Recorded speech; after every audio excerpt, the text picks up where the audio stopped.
ক্ষমতা দামি জিনিস। এই ক্ষমতা যাকে তাকে আল্লাহ রাব্বুল আলামিন দিবেন। তাকে কয়টা গুণ থাকা লাগবে? জোরে বলেন কয়টা? 4টা গুণ থাকলে আপনাকে আমাকে আল্লাহ রাব্বুল আলামিন ওই ক্ষমতার মধ্যে আপনাকে আমাকে বসাবেন। এখন বলবেন হুজুর কেমনে? উদাহরণ দিচ্ছি, মনোযোগ দেন। এক বুড়ার 2 সন্তান। জোরে বলেন কয় সন্তান? 2 সন্তান। আমরা তাফসীর দেখে যাচ্ছি, একটু মনোযোগ লাগান। 2 সন্তান। বুড়ের আছে একটা হীরের টুকরে। কিসের টুকরে? ধরলাম এই বোতলটা একটা হীরের টুকরে। এই বুড়ে 2 বেটাকে সুন্দর করে দেখাইছি। দেখা বলছে বাবা তোমার নামাজ করো, রোজা করো, হজ করো, যাকাত দাও, ভালো কাজ করো, কিন্তু সুদ খেয়েও, ঘুষ খেয়েও, খারাপ কাজ করো, এই সমস্ত অশ্লীলতা ব্যাহাপনাগুলো বাদ দিয়ে তোমরা ভালো মানুষে পরিণত হয়ে। বুড়ে কি ভালো কথা বলছে না খারাপ কথা বলছে? কিন্তু ছেলেরা ভালো হয়। ছেলেরা একদিন যুক্তি করে এসে বলল আব্বা আপনার কাছে যে হীরের টুকরোটা আছে, আপনি তো বয়স্ক হয়ে গেছেন, কোন দিন জানি ঠুস করে হাড়ে ডাক্তার মারা যান, পরবর্তীতে 2 ভাইয়ের ভেতর আমাদের ঝগড়া বিবাদ লেগে যাবে। আপনি একটা কাজ করেন, আমাদের 2 ভাইকে সমান করে হীরের টুকরোটা ভাগ করে দেন। এখন বুড়ের বেটা হীরের টুকরো দেয় না। কেন দেয় না? কারণ ছেলেদের চরিত্র ভালো, ওরা খেলে জুয়া, খায় মদ, ওরা হচ্ছে এরকম করে জিনা করে, ব্যভিচার করে। আচ্ছা আপনারা অভিজ্ঞতা সম্পন্ন মানুষ, আপনাদেরকে আমি প্রশ্ন করি, এই হীরার টুকরা যদি ওই ছেলেদেরকে যদি দিয়ে দেয়, তাহলে এই হীরার টুকরা কি ছেলেরা কি রাখবে না শেষ করে ফেলবে? তার মানে বোঝা গেল বুড়ে অভিজ্ঞতা সম্পন্ন বুড়ে, এই বুড়ে হীরার টুকরা দিবে না। ছেলেরা খুব জড়াজড়ি শুরু করে দিয়েছে। এক পর্যায়ে বুড়ের বেটা করছে কি, যে বাবা শোনো আমি তোমাদেরকে হীরার টুকরা দিব, শর্ত হলো তোমরা বিবাহ করো। কি করো? হীরার টুকরা দিবে বাবা ছেলেকে, এখানে বিয়ের সম্পর্ক। সম্মানিত বন্ধুগণ আমার একটু মনোযোগ লাগান। অভিজ্ঞতা সম্পন্ন বুড়া ডাক দিয়ে বলতেছে ও সন্তানেরা তোমরা বিবাহ করো। 2 সন্তানে বিবাহ করলো। বিবাহ করার এক পর্যায়ে গিয়ে বাবাকে ডাক দিয়ে বলল বাবা আমরা তো বিবাহ করলাম, এবার আমাকে আপনি আমাদেরকে ভাগ করে দেন হীরার টুকরাটা। এই কথা যখন সন্তানেরা বলল, এবার বুড়া ডাক দিয়ে বলতেছে ও আমার সন্তানেরা তোমাদেরকে আমি এখন হীরার টুকরা দিব না, হীরার টুকরা তোমাদেরকে আমি এখনো দিব না। এবার সন্তানেরা ডাক দিয়ে বলতেছে এই বাপ হলে হবে কি রে বড় কিপটায়? কি বাবা? কি কিপটে বাবা রে? বিবাহ দিলে হীরার টুকরার জন্য, সেই হীরার টুকরা না দিয়ে আবার কবলা সরে দিবে না? কেমনে দিবেন? কাজ হলো তোমাদের এই বিবাহ করেছো, আমার যদি নাতি নাতনি হয় আমি এই হীরার টুকরাটা তার হাতে দিব। সুবহানাল্লাহ বলেন। এবার ছেলেরা এবার ডাক দিয়ে বলল এই বুড়ার কাছে আমরা আর কোনোদিনও হীরার টুকরা চাবো না। একটু মনোযোগ লাগান। বুড়ার কাছে আর হীরার টুকরা চাওয়া যাবে না, আর কোনোদিন চাবই না। কোন দিন আমাদের সন্তান হবে, সন্তানের হাতে হীরার টুকরা দিবে, আমরা নিয়ে নেব। এবার ছোট্ট ছেলের ঘরে একটা ছোট্ট সন্তান জন্মগ্রহণ করেছেন। জন্মগ্রহণ করার পরে অভিজ্ঞতা সম্পন্ন বুড়া এবার তিনি একটা কাজ করেছেন। কাজটা হলো 18 বছর যাবত ওই নাতিকে অবজার্ভ করেছেন, নাতিকে দেখেছেন কাছ থেকে। নাতিকে কাছ থেকে দেখে এবার তিনি চিন্তা করেছেন তার ওই নাতিটা 5 ওয়াক্ত নামাজ পড়ে, সুদ খায় না, ঘুষ খায় না, জিনা করে না, ব্যভিচার করে না, কোনো খারাপ কাজের মধ্যে লিপ্ত থাকে না। এবার বুড়ার চিন্তা হলো এর কাছেই যদি আমি হীরার টুকরা দেই, তাহলে আমার এই নাতির কাছে যদি হীরার টুকরা থাকে, তাহলে এই হীরার টুকরাটা নষ্ট হবে। আমার যে বংশের পরস্পরায় যে হীরার টুকরাটা এসেছে, আমার এই নাতি হীরার টুকরা নষ্ট করবে।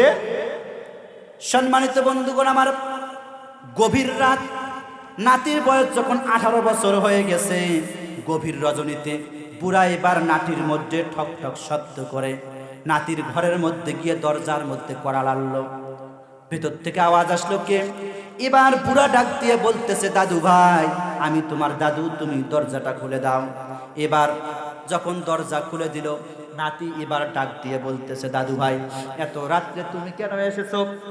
কেন এই গভীর রজনীতে রাত অর্ধেক চলে গেছে, তুমি ঘুম পারোনি কি? তুমি ঘুম না পেরে তুমি কেন এখানে চলে এসেছো? এবার অভিজ্ঞতা সম্পন্ন বুড়া ডাক দিয়ে বলতেছে, নাতিরে, আমি তোমাকে 18টা বছর অবজার্ভ করেছি, তোমাকে দেখেছি। আমার 2টা সন্তান আছে, আমার কাছে একটা হীরার টুকরা আছে। এই হীরার টুকরাটা আমার 2 সন্তানকে দেইনি। তোমাকে 18 বছর থেকে দেখেছি, তোমার চরিত্রের মধ্যে কোনো সমস্যা নাই। আমার বংশের মধ্যে যে হীরার টুকরাটা আছে, এই হীরার টুকরাটা আমি তোমার বাবা, তোমার জেঠের মধ্যে আমি এগুলো দেই নাই, তোমার বড় আব্বাকে দেই নাই। তুমি আমার সঙ্গে চলো। এবার দাদা এবং নাতনি 2 জনে বুড়ার ঘরের মধ্যে চলে গেলেন। বুড়া ঠক ঠক আওয়াজ করে ঘরের মধ্যে চলে গিয়া কোমর থেকে চাবি বের করে নাতিকে ডাক দিয়ে বলতেছেন, নাতিরে, ওই যে বাক্সের মধ্যে তালা লাগা আছে, ওই তালাটা তুমি খুলে ওর ভেতরে কাপড় দিয়ে সুন্দর করে মোছরানো ওই হীরার টুকরাটা আছে। নাতি এবার বের করে দেখেন, সত্যি তো হীরার টুকরা। এবার দাদা 2 চোখের পানি ছেড়ে দিয়া এবার নাতিকে ডাক দিয়ে বলতেছে, নাতিরে, এই যে হীরার টুকরাটা আমি তোমার হাতে তুলে দিলাম, আমি চাই তুমি এই হীরার টুকরাটা সুন্দর করে যত্ন সহকারে রেখে দিবা। এটা তোমার প্রতি আমার বিশ্বাস আছে। তাহলে বলেন, অভিজ্ঞতা সম্পন্ন বুড়া, যারা সুদ খায়, যারা ঘুষ খায়, নিজের সন্তানকে ওই হীরার টুকরাটা দেন নাই, কথা বলেন ঠিক কিনা? হীরার টুকরাটা দিলেন কাকে? যার চরিত্র ভালো, যে সুদ খায় না, ঘুষ খায় না, জিনা করে না, ব্যভিচার করে না, কোনো খারাপ কাজের মধ্যে লিপ্ত থাকে না, ওই রকম একজন নাতিকে পাওয়ার পরে তার হাতে যখন হীরার টুকরাটা দিলেন, ওই হীরার টুকরাটা আপনারা বলেন তো, অভিজ্ঞতা সম্পন্ন আপনারা আছেন, আপনারা বলেন তো, এই হীরার টুকরাটা কি ওই নাতি কি নষ্ট করবে নাকি? এটা যদি উদাহরণ আপনারা বুঝে থাকেন, এখন বলেন, ক্ষমতা দামি জিনিস না বেদামি জিনিস? এই দামি জিনিসকে আল্লাহ রাব্বুল আলামিন চোরের হাতে দিবে, মুনাফিকের হাতে দিবে, মুশরিকের হাতে দিবে, যারা ক্যাসিনো ব্যবসা করে তাদের হাতে দিবে, যারা চায় না আল্লাহর জমিনে আল্লাহর দিন প্রতিষ্ঠা করা, এটা যারা চায় না, ওই হীরার টুকরার মতো দামি ওই ক্ষমতাটা কি আল্লাহ রাব্বুল আলামিন কি তার হাতে তুলে দিবে নাকি? আল্লাহ রাব্বুল আলামিন চান ওই ক্ষমতাটা, হীরার টুকরার মতো যে ক্ষমতাটা আছে, এই ক্ষমতা যাদের মাথার মধ্যে থাকবে টুপি, মুখের মধ্যে থাকবে দাড়ি, যারা হবে চরিত্রবান, যারা হবে খাঁটি ইমানদার, ওই খাঁটি ইমানদারদের হাতেই রব্বুল আলামিন ক্ষমতা দিয়ে দিবেন। জোরে বলেন সুবহানাল্লাহ। আল্লাহ রব্বুল আলামিন আপনাকে আমাকে কষ্ট দিচ্ছেন, গোটা পৃথিবীতে মুসলিম কান্ট্রিগুলোতে আগুন লাগাই দিয়েছেন আল্লাহ রাব্বুল আলামিন, ইমানের আগুন জ্বালিয়ে দিয়ে দেখতে চান কোন ইমানদারটা, কোন মুসলমানটা আবু বকরের মতো হয়, কোন ইমানদারটা ওমরের মতো হয়, কোন ইমানদারটা উসমানের মতো হয়, কোন ইমানদারটা আলীর মতো হয়। এরকম খাঁটি ইমানদারদেরকে আল্লাহ রাব্বুল আলামিন যখন জমিনের মধ্যে পাইবেন, 313 জন মর্দে মুজাহিদ যখন জমিনের মধ্যে পৃথিবীর মধ্যে যখন পয়দা হয়ে যাবে, গোটা পৃথিবীর রাম বাম নাস্তিক মুরতাদেরা মুসলমানদের পায়ের মধ্যে পড়ে যাবে। কথা বলেন ঠিক কিনা? আজকে যে আমরা মায়ের খাচ্ছি, তার মানে বোঝা গেল 4 গুণ বিশিষ্টওয়ালা আমরা হীরার টুকরা পাওয়ার মতো যোগ্যতা, ক্ষমতা পাওয়ার মতো যোগ্যতা সম্পন্ন আজও আমরা গোটা পৃথিবীতে খুঁজে পাই।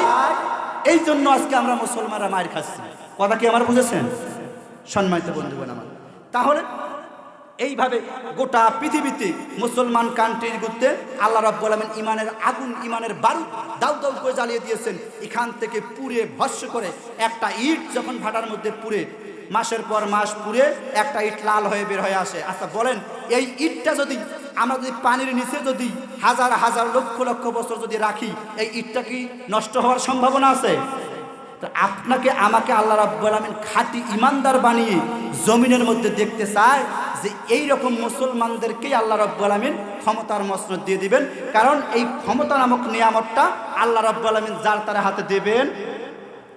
এই জন্য আল্লাহর হাবিব বিশ্ব নবী জনাবে মুহাম্মদুর রাসূলুল্লাহ সাল্লাল্লাহু আলাইহি ওয়াসাল্লাম আল্লাহ রাব্বুল আলামিনের কাছে দোয়া করেছিলেন, আয় আল্লাহ তাআলা, মক্কার জমিনে তিনি যখন দাওয়াত দেওয়ার জন্য যখন বের হয়েছিলেন, আচ্ছা আপনাদের কাছে আমার প্রশ্ন হলো, আল্লাহ রাসূল সাল্লাল্লাহু আলাইহি ওয়াসাল্লামের জন্মের পর থেকে নিয়ে শুরু করেন 40 বছর পর্যন্ত, এই 40 বছর পর্যন্ত যখন পর্যন্ত তিনি কোরআন পাননি, কোরআন পায়নি, ততক্ষণ পর্যন্ত মক্কার জমিনে তিনি ভালো মানুষ ছিলেন না খারাপ মানুষ ছিলেন? কি খারাপ মানুষ ছিলেন? ভালো মানুষ শুধুমাত্র নয়, মক্কার জমিনের কাফের মুশরিকেরা রসুলকে নয়টা উপাধিতে ভূষিত করেছিল। আজ সাদিক বলেছিল, আল আমিন বলেছিল, আল আদিল বলেছিল, এরকম করে সৎপরায়ণ, চরিত্রবান, এরকম করে রসুলকে 9টা উপাধিতে ভূষিত করেছিল। সুবহানাল্লাহ বলবেন না? আচ্ছা, এই মানুষটা কি এমন অপরাধ করলো? 40 বছর পর যখন তিনি নবুয়ত পেলেন, তিনি যখন এরকম করে কোরআন দিয়ে মানুষদেরকে ডাকা শুরু করে দিলেন, নবীকে বানা হলো রাজাকার। এইরকম গালি এখনো আছে না নাই?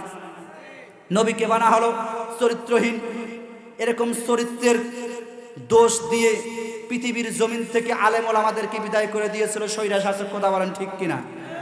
বলেছিল নারী ধর্ষক, জাকাতের মাল মেরে দিয়েছিল, এরকম অপবাদ দিয়ে তাকে ইনজেকশনের মাধ্যমে দুনিয়ার জমিন থেকে বিদায় করে দিলে। কথা বলেন ঠিক কিনা?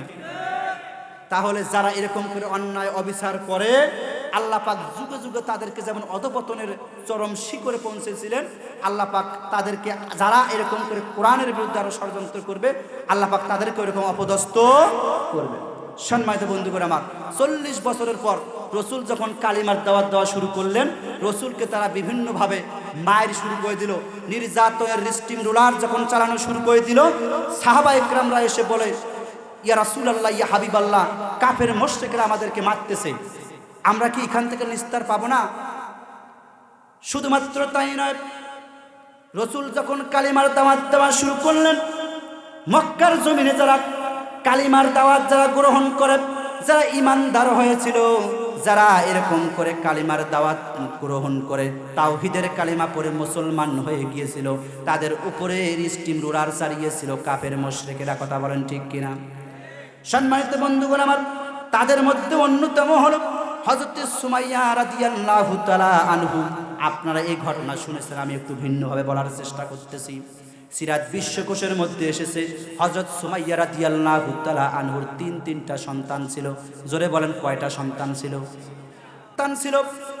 হযরত সুমাইয়া রাদিয়াল্লাহু তাআলা আনহু যখন কালেমা গ্রহণ করলেন, তাকে বাধা দেওয়া হলো যে তোমরা এরকম করে যে কালেমা গ্রহণ করেছো, তোমরা কালেমাটা বন্ধ করে দাও, কালেমাটা তোমরা গ্রহণ করো না, কালেমা যদি তোমরা ছেড়ে দাও তাহলে তোমাদেরকে পুরস্কৃত করা হবে। এরকম করে যখন বলা শুরু করলো, হযরত সুমাইয়া রাদিয়াল্লাহু তাআলা আনহু ডাক দিয়ে বললেন, আমার জীবন যাবে, তারপরেও আমি কালেমা ছাড়ব না। জোরে বলেন সুবহানাল্লাহ। এবার উমাইয়া এবং আবু জেহেল দুইজনে মিলে পরামর্শ করলো কি করা যায়। মরুভূমির প্রান্তরে আরব সমাজের জাহিলিয়াতের সমস্ত মানুষগুলোকে দাওয়াত করা হলো মরুভূমির প্রান্তরে। এবার হযরত সুমাইয়া রাদিয়াল্লাহু তাআলা আনহু এবং তার 3 সন্তানকে উপস্থিত করে বিশাল বড় একটা তেলের ডেক তৈরি করা হলো। ওই তেলের মধ্যে পানি দেব, তেলের মধ্যে এবার আগুন জ্বালিয়ে দেওয়া হলো। তাফসীরের কিতাবের মধ্যে পাওয়া যায়, সিরাত বিশ্বকোষের মধ্যে এসেছে, ওই তেলের উপর, তেলের 5 হাত উপর দিয়ে যদি কোনো একটা পাখি উড়ে যেত, ওই পাখিটা তার শরীর থেকে সমস্ত গোস্তগুলো খসে খসে সে কঙ্কাল হয়ে তেলের মধ্যে পড়ে যেত। এখন বলেন, ওই তেলের তাপদাহ, এই তীব্রতা কম না বেশি? টকবক শুরু করে দিয়েছে তেল। এবার সুমাইয়া তার 3টা সন্তানকে নিয়ে তাকে যখন ময়দানের মধ্যে যখন উপস্থিত করা হলো, আবু জেহেল উমাইয়া ডাক দিয়ে বলতেছে, সুমাইয়ারে ওই দেখো তেল টকবক করতেছে, যদি কালেমা যদি ছেড়ে না দাও তাহলে কিন্তু ওই তেলের ভিতরে তোমাকে নিমজ্জিত করা হবে, তোমার 3টা সন্তানকে তেলের মধ্যেই দেওয়া হবে। সুমাইয়া ডাক দিয়ে বলল, আবু জেহেল রে, তুমি যত আমাকে হুমকি ধামকি দাও না কেন, আমি যে কালিমা গ্রহণ করেছি, রসুলের হাতে হাত রেখে যে মুসলমান হয়েছি, আমি এই কালিমা কোশ্চিন কালেও ছেড়ে দেব না। সম্মানিত বন্ধুগণ আমার, এবার আবু জেহেল অর্ডার দিলেন। আবু জেহেলের সেনাবাহিনীরা কি কাজ করলো? হযরত সুমাইয়া রাদিয়াল্লাহু তাআলা আনহুর বড় ছেলের বয়স হচ্ছে 12 বছর। জোরে বলেন কত বছর? 12 বছরের ওই ছেলেটাকে খপ করে ধরে নিয়া তেলের মধ্যে ছেড়ে দেওয়া হলো। কয়েক সেকেন্ডের ভিতরে তার কলিজার টুকরা সন্তানটার শরীর থেকে তেলের ভিতরে গোস্তগুলো একদিকে আলাদা হয়ে গেল এবং হাড্ডিগুলো অন্যদিকে চলে গেল। সুমাইয়া চুপ করে আছেন, কিছু বলেন না। এবার আবু জেহেল সুমাইয়ার নিস্তব্ধতা দেখে জিজ্ঞেস করতেছে, সুমাইয়া রে, তুমি কি এখনো তোমার সময় আছে? একটা সন্তান দুনিয়ার জমিন থেকে বিদায় নিয়ে চলে গেছে, আরো 2টা সন্তান আছে। এই 2টা সন্তানকে সঙ্গে করে নিয়া, এই 2টা সন্তানকে সঙ্গে করে নিয়া তুমি জীবন পরিচালনা করতে পারবে, কোনো সমস্যা নাই। এবার সুমাইয়া ডাক দিয়ে বলতেছে, আবু জেহেল রে, তুমি যদি আমার এই 2টা সন্তানকেও যদি তেলের ভেতরে যদি দিয়ে দাও, তারপরেও আমার কোনো আফসোস নাই, কিন্তু আমি যে কালিমা গ্রহণ করেছি এই কালিমা আমি ছেড়ে দেব না। সম্মানিত বন্ধুগণ আমার, যখন এই কথা বলেছেন, আবু জেহেলের মাথা ঠান্ডা না গরম? প্রচুর মাথা গরম। এরকম মাথা গরমওয়ালা ব্যক্তি আমাদের দেশে একটাও নাই। যখনই মাথা গরম হয় তখন তারা বলে কোরআনের সাথে রাজনীতির কোনো সম্পর্ক। এই কথা বলে না, বলে না? কোরআনটা হলো রাজনীতির কিতাব, একটু পরে আসতেছি, সামনে খেলা। বলে না যুবক ভাইরা, ভুলে গেছেন? ওই একজন বলেছিল না, গেল ওই আজি গেছে, কি কাকু আছে গেছে। যারা বলেছিল খেলা হবে, শরীর চলে না। আমাদের যুবক ভাইয়েরা খেলার জন্য প্রস্তুতি গ্রহণ করলো 5 আগস্ট। মাঠের মধ্যে আমাদের যুবক ভাই বোনেরা, যুবতী ভাই বোনেরা ময়দানের মধ্যে খেলার জন্য নামলো, আর ওইদিকে সংবাদ আসলো হেলিকপ্টার করে বল আউট, বল চলে গেছে দিল্লিতে। কেন? ওই বল বাংলার জমিনের যুবকেরা এমন কিক মারছে, নরেন্দ্র মোদী ধরে কোলের মধ্যে নিয়ে বসে আছে। কথা বলেন ঠিক কিনা? একটু ধৈর্য ধরেন, আসতেছি সামনে। সম্মানিত বন্ধুগণ আমার, এবার আবু জেহেলের মাথা গরম। কি করা যায়? মেজ সন্তানটার বয়স হচ্ছে 8 বছর। জোরে বলেন কত বছর? 8 বছরের ওই সন্তানটাকে ধরে আবার তেলের মধ্যে নিক্ষেপ করা হলো। মুহূর্তের মধ্যেই সন্তানটার শরীর থেকে গোস্তগুলো একদিকে চলে গেল, হাড্ডিগুলো অন্যদিকে চলে গেল। এবার সুমাইয়ার চোখের কোণায় পানি এসেছে। আবু জেহেল এবার দৌড়ে এসে ডাক দিয়া বলতেছে, সুমাইয়া, তোমার চোখের কোণায় পানি, তোমার মন মনে হয়, তোমার দিলটা মনে হয় নরম হয়ে গেছে, আমার বিশ্বাস এইবার তুমি কালিমা ছেড়ে দিবে। সুমাইয়া ডাক দিয়া বলে, আবু জেহেল রে, তুমি যত কিছু করো না কেন, আমার 2টা সন্তান চলে গেছে, প্রয়োজনে আমার কোলের সন্তান যে 4 বছরের শিশু সন্তানটা আছে, এটাকেও নিয়ে তুমি তেলের মধ্যে যদি নিক্ষেপ করে দাও, তারপরেও আমি কালিমা ছেড়ে দেব না।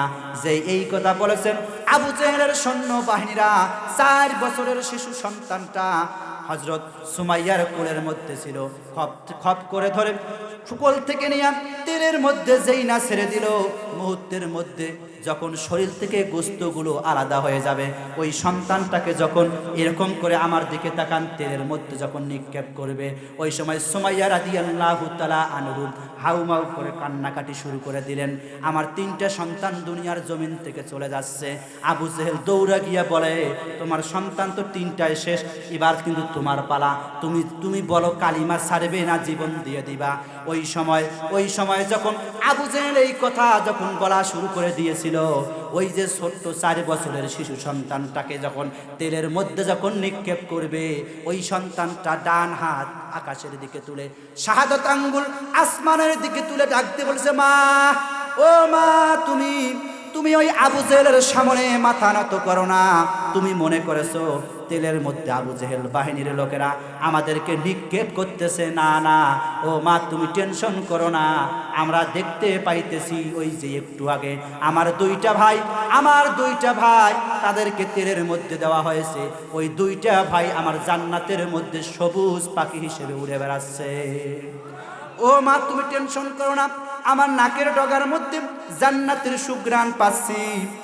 মা গো, তুমি মনে করেছো তেলের মধ্যে নিক্ষেপ করতেছে? না মা, আমাকে তেলের মধ্যে নিক্ষেপ করতেছে না, আমি দেখতে পাচ্তেছি আমি জান্নাতের মধ্যে, বাগানের মধ্যে আমি প্রবেশ করতেছি। ও মা, দেরি করো না, আবু জেহেলের সামনে মাথা নত না করে, আবু জেহেলের সামনে মাথা নত না করে তুমি এইবার একটা কাজ করো, ওই আবু জেহেলের সামনে ঘোষণা দিয়ে দাও, ওই তেলের মধ্যেও যদি আমাকে নিক্ষেপ করো, তারপরেও আমি কালেমা ছাড়ব না। সম্মানিত বন্ধুগণ আমার, এবার ছোট সন্তানটাও যখন তেলের মধ্যে তাকে নিক্ষেপ করা হলো, তেলের মধ্যে নিক্ষেপ করার সঙ্গে সঙ্গে শিশু সন্তানটার শরীর থেকে গোস্তগুলো আলাদা হয়ে গেল, হাড্ডিগুলো আলাদা হয়ে গেল। হযরত সুমাইয়া তারপরেও কালিমা ছাড়লেন না। এক পর্যায়ে আবু জেহেল বাহিনীরা তাকে পেটের মধ্যে বল্লম ঢুকাইয়ে দেয়া দুনিয়ার জমিন থেকে বিদায় করে দিল। তারপরেও কি কালিমা ছেড়েছিল কিনা? 3টা সন্তান চলে গেল চোখের সামনে, মায়ের হৃদয় ভেঙে চৌচির, তারপরেও কালেমা ছাড়ল না। তাকেও দুনিয়ার জমিন থেকে বিদায় করে দিল, তারপরেও কালেমা ছাড়ে।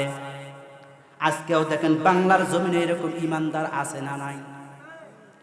যাদেরকে বলা হয়েছিল অমুক দল যদি আপনি ছেড়ে দেন তাহলে আপনাকে ছেড়ে দেওয়া হবে, আপনার নামে কোনো মামলা হবে না, আপনার কোনো হামলা হবে না, আপনার কোনো জেল হবে না, আপনাকে ফাঁসির কাস্টে যাওয়া লাগবে না, এমন কথা বলেছিল আল্লামা সাঈদীকে। কথা বলেন ঠিক কিনা? কিন্তু তারপরেও বাতিলের সামনে মাথা নত করেনি, জীবনটাকে উৎসর্গ করে দিয়েছেন। কথা বলেন ঠিক কিনা? এরকম ইমানদার আরও আছে যারা ফাঁসির কাস্টে গিয়েছিল, বলা হয়েছিল ওই দলটাকে ছেড়ে দেওয়া লাগবে, কোরআন সংসদে দেওয়ার কোনো কথা বলা যাবে না, এই কথা তারা ঘোষণা করে দিয়েছিল। কিন্তু তারা কি কোরআন ছেড়ে দিয়েছিল? ফাঁসি বরণ করে নিয়েছিল, কিন্তু কোরআন ছাড়ে, ইমান ছেড়ে দেয়। কাফের মুশরিকরা যুগে যুগে এরকম করে আপনার আমার উপরে নির্যাতনের স্টিমুলার চালাবে, তাতে হতাশ হওয়া যাবে। পেটের ব্যথা, মায়ের গর্ভধারীর মায়ের পেটের ব্যথা যত তীব্রতর হবে বুঝতে হবে অতি তাড়াতাড়ি গোটা পৃথিবীতে যত মুসলমান মারা যাবে, যতগুলো শহীদ হবে, বুঝতে হবে মায়ের গর্ভের ব্যথা যত বেশি হয় বাচ্চা তত তাড়াতাড়ি প্রসব করে। কথা বলেন ঠিক কিনা? আজকে গোটা পৃথিবীতে মুসলমানদেরকে মারতেছে, হতাশ হওয়ার কোনো কারণ নাই। আগামী পৃথিবী মুসলমানেরা শাসন করবে, কারণ মুসলমানরা জীবন দেওয়া শিখেছে। এই মুসলমানরা যেই দিন ঘুরে দাঁড়াবে ওই দিন মুসলমানরা গোটা পৃথিবীর রাম বামদেরকে কবর রচনা করবে। কথা বলেন ঠিক কিনা? প্রিয় ভাইয়েরা আমার, সাহাবা ইকরামরা এসে রসুলকে অভিযোগ করতেছেন, ইয়া রাসূলুল্লাহ মাতা নাসরুল্লাহ, কখন আল্লাহ তাআলার পক্ষ থেকে সাহায্য আসবে? রসুল চিন্তা ভাবনা করলেন, আমার সাহাবীদেরকে মারে, আমাকেও মারে, আমার শরীর থেকে রক্ত ঝরায়, কি করা যায়? এবার আল্লাহ রাব্বুল আমিন নবীকে বললেন, লা তাহজান ইন্নাল্লাহা মা'ানা। ওগো নবী, হতাশ হওয়ার কোনো কারণ নাই, টেনশন করার কোনো কারণ নাই, আমি রব্বুল আলামিন তোমার সাথে আছি। এবার গভীর রজনীতে আল্লাহর হাবিব সাল্লাল্লাহু আলাইহি ওয়াসাল্লাম তিনি চিন্তা ভাবনা করতে লাগলেন, গোটা আরব সমাজের মানুষগুলোকে যদি ভালো বানানো যদি লাগে তাহলে একটা কাজ করতে হবে, আমাকে রাষ্ট্র ক্ষমতার প্রয়োজন। জোরে বলেন কিসের প্রয়োজন? রাষ্ট্র ক্ষমতার প্রয়োজন। কারণ রাষ্ট্র যদি ইসলাম অনুযায়ী না চলে, রাষ্ট্র যদি কোরআন দিয়ে যদি না চলে, তাহলে বুঝতে হবে ওই রাষ্ট্রে যত বড় ইমানদার থাক, নাস্তিক মুরতাদদের হাতে মারি খাওয়া লাগবে। কথা বলেন ঠিক কিনা? এবার আল্লাহ রাসূল সাল্লাল্লাহু আলাইহি ওয়াসাল্লাম গভীর রজনীতে আল্লাহ রাব্বুল আমিনের কাছে দোয়া করতেছেন, ওয়া কুর রাব্বি আদখিলনি মুদখালা সিদকিন ওয়া আখরিজনি মুখরাজা সিদকিন ওয়াজআলনি মিন লাদুনকা সুলতানান নাসীরা। জোরে বলেন না আল্লাহু আকবার। আল্লাহ রাব্বুল আমিনের কাছে দোয়া করতেছেন, আল্লাহ তাআলা তুমি আমাকে সুলতানান নাসীরা, আমাকে একটা রাষ্ট্র ক্ষমতা দাও। সুবহানাল্লাহ বলেন। রাষ্ট্র ক্ষমতা চাচ্ছেন কে? রাষ্ট্র ক্ষমতা চাচ্ছেন রসুল। রাষ্ট্র ক্ষমতা তিনি যখন চাইলেন, রাষ্ট্র ক্ষমতা আল্লাহ রাব্বুল আমিন রসুলকেও দিতে চান, রসুলও রাষ্ট্র ক্ষমতা চায়। কিন্তু আল্লাহ রাব্বুল আমিন বললেন, নবী আমার, মক্কার জমিনে থাকা অবস্থায় রাষ্ট্র ক্ষমতা আমি তোমাকে দিব না। কি করা লাগবে? নবী আমার, আপনি একটা কাজ করেন, আপনাকে মক্কার জমিনে থাকার দরকার নাই, আপনি আবু বকরকে সঙ্গে করে নিয়ে মক্কার জমিন ছেড়ে আপনি মদিনায় চলে যান। সুবহানাল্লাহ বলেন। অনুমতি কার? অর্ডার করেছেন কে? সে কথা আল্লাহ রাব্বুল আমিন সূরা আনফালের 30 নং আয়াতের মধ্যে বলতেছেন, ওয়া ইয ইয়ামকুরু বিকাল্লাযীনা কাফারু লিইউসবিতুকা আও ইয়াকতুলুকা আও ইউখরিজুক। ও নবী, স্মরণ করো সেই সময়ের কথা, কাফির মুশরিকরা আপনাকে লিউসবিতুকা জেলখানায় বন্দী করেছিল কিনা? কাফের মুশরিকরা আপনাকে জেলখানায় বন্দী করেছিল, তার মানে কাফের মুশরিকরা আপনাকে মেরে ফেলার ষড়যন্ত্র করবে। আও ইয়াকতুলুকা, তারা আপনাকে মেরে ফেলতে চায়, ফাঁসির কাস্টে ঝুলাতে চায়। ও নবী শুধুমাত্র তাই নয়, আও ইয়াখরুজুকা, তারা আপনাকে দেশ থেকে বের করে দিতে চায়। ওগো নবী, আপনি এই দেশের মধ্যেই থাকার দরকার নাই, আপনি মক্কা থেকে হিজরত করে মদিনায় চলে যান। মদিনার লোকেরা আপনাকে সাদর সম্ভাষণ জানার জন্য প্রস্তুত আছে। জোরে বলেন সুবহানাল্লাহ। মদিনার জমিনের লোকেরা আপনাকে সাদর সম্ভাষণ জানানোর জন্য প্রস্তুত আছে। এবার গভীর রজনীতে, বিশাল বড় ইতিহাস সংক্ষেপ করে দিলাম। গভীর রজনীতে আল্লাহর হাবিব সাল্লাল্লাহু আলাইহি ওয়াসাল্লাম আবু বকরকে সঙ্গে করে নিয়ে মদিনার উদ্দেশ্যে রওনা দিলেন। সানিয়াতুল বিদা পার হয়েছেন, কুবা নামক স্থানে গেছেন। মদিনা থেকে 3 কিলোমিটার পূর্ব দক্ষিণ এলাকা কুবা নামক স্থান। ওই কুবা নামক স্থান রাসূল যখন পৌঁছে গেছেন, ওইদিকে মক্কার জমিনের কাফের মুশরিকেরা দলে দলে নবীকে ফুলের মালা দেওয়ার জন্য তারা এগিয়ে এসেছিল। সুবহানাল্লাহ। কালকে বলেন সুবহানাল্লাহ। পকড় থাক, গরম হোক, কালকে বলেন, জোরে বলেন সুবহানাল্লাহ। রাসূল আবু বকরকে সঙ্গে করে নিয়ে মদিনার উপকণ্ঠে মাত্র পৌঁছেছেন কুবা নামক স্থানে। জোরে বলেন কোথায়? কুবা নামক স্থানে পৌঁছেছেন মাত্র। কাফের মুশরিকরা চতুর্দিকে এসে রাসূলকে ঘিরে ধরল। ইয়া রাসূলুল্লাহ, আপনার জন্যই আমরা অপেক্ষমান। বলে কেন? যে আমরা শুনেছি শেষ জামানার পয়গম্বর, আখিরি জামানার পয়গম্বর আব্দুল্লাহর পুত্র মুহাম্মদ মক্কায় কালিমার দাওয়াত দিবে, মায়ের খাবে, কিন্তু তিনি আমাদের এই কুবা নামক স্থানে কালিমার দাওয়াত নিয়ে আসবেন, আমরা তার হাতে হাত রেখে মুসলমান হয়ে যাব। সুবহানাল্লাহ। রাসূল ডাক দিয়ে বললেন, তাহলে কি করা যায়? যে ইয়া রাসূলুল্লাহ, আপনি যে মদিনার জমিনে আসলেন, আপনাকে আমরা সম্ভাষণ জানাচ্ছি। আজকে থেকে এই মদিনার জমিনের প্রেসিডেন্ট মদিনা শাসন করবেন। তখন নাম ছিল ইয়াসরিব। এই ইয়াসরিব তথা মদিনা শাসন করবেন আপনি। দেখছেন? সুবহানাল্লাহ। কেউ বলেন, যদি বলেন না সুবহানাল্লাহ। এই কথা যখন রাসূলকে বলা হলো, রাসূল এবার ডাক দিয়ে বললেন, শোনো, তোমরা তো আমাকে ক্ষমতার মসনদে প্রেসিডেন্ট বানায় দিছো, কিন্তু আমার একটা শর্ত আছে। কি শর্ত? যে এই প্রেসিডেন্ট দেশের প্রধানমন্ত্রী হতে গেলে, দেশ পরিচালনা করতে গেলে কষ্ট আছে। যারা বলেন কষ্ট আছে না নাই? দেশের প্রেসিডেন্টের কষ্ট আছে না নাই? ডক্টর ইউনূস মনে হয় খালি সারা রাত মনে ঘুমিয়ে পারে নাকি? কষ্ট আছে না? বিএনপির জ্বালা, জামাতের জ্বালা, বাসতের জ্বালা, এইদিকে মনে করেন জামাত শিবিরের জ্বালা, ওইদিকে ছাত্র জলের জ্বালা, কত জ্বালা নিয়ে মানুষটা ঘুমিয়ে আছে। কষ্ট আছে না নাই? রাসূল ডাক দিয়ে বললেন যে যেহেতু কষ্ট আছে, সেহেতু কি করা যায়? কাফের মুশরিকরা জিজ্ঞেস করতেছে, মদিনার জমিনে কাফের মুশরিকরা নবীকে প্রশ্ন করতেছে কি করা যায়। যে শোনো, আমি আমার কথা দিয়ে দেশ পরিচালনা করব না, কারণ এই জমিন যার, আইন চলবে, তাই কুরআনুল কারীম দিয়ে আমি দেশ পরিচালনা করব। এখন কাফের মুশরিকরা ডাক দিয়ে বলল, আব্দুল্লাহর পুত্র মুহাম্মদ, দিলাম প্রেসিডেন্ট বানায়া, তুমি কোরআন দিয়ে দেশ পরিচালনা করো, আমাদেরও কোনো সমস্যা, কিন্তু এই কোরআন দিয়ে যদি আপনি যদি দেশ পরিচালিত করেন, তাহলে বলেন তো আমাদের লাভ কি? কি লাভ শোনার দরকার আছে? কি লাভ হবে কোরআন দিয়ে দেশ পরিচালনা করতে গেলে? আল্লাহ রাব্বুল আলামিন কুরআনুল কারীমের মধ্যে সুন্দর করে কোট করে জানায় দিচ্ছেন, কিতাবুন আনজালনাহু ইলাইকা লিতুখরিজান নাসা মিনাজ যুলুমাতি ইলান নূর।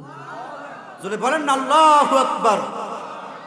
আল্লাহ রাব্বুল আলামিন নবীকে শিখিয়ে দিলেন, নবী আমার, কাফের মুশরিকরা আপনাকে প্রশ্ন করেছে, কুরআনুল কারীম দিয়ে যদি দেশ পরিচালনা করেন, তাহলে ও নবী আপনি বলে দেন, কোরআন দিয়ে যদি দেশ পরিচালিত হয়, ওই দেশের নাস্তিক, মুরতাদ, রামবাম যারা ছিল, চোর, ডাকাত, জিনাকার, ব্যভিচার, এরকম করেন যারা অন্যায় কাজ, অশ্লীলতার ভিতরে মানুষগুলো অন্ধকারের মধ্যে নিমজ্জিত ছিল, এই সমস্ত জাহান্নামী মানুষগুলোকে জান্নাতের পথ দেখাই দিবে, তথা নূর, আলোর পথ দেখাই দিবে কে? জোরে বলেন কোন কিতাব?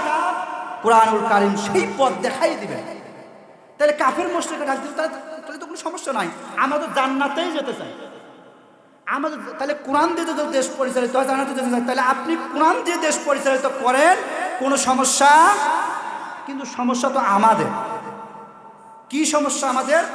রাসূল কেবলই মাত্র মদিনায় কেবলমাত্র পৌঁছেছেন কুবা নামক স্থানে।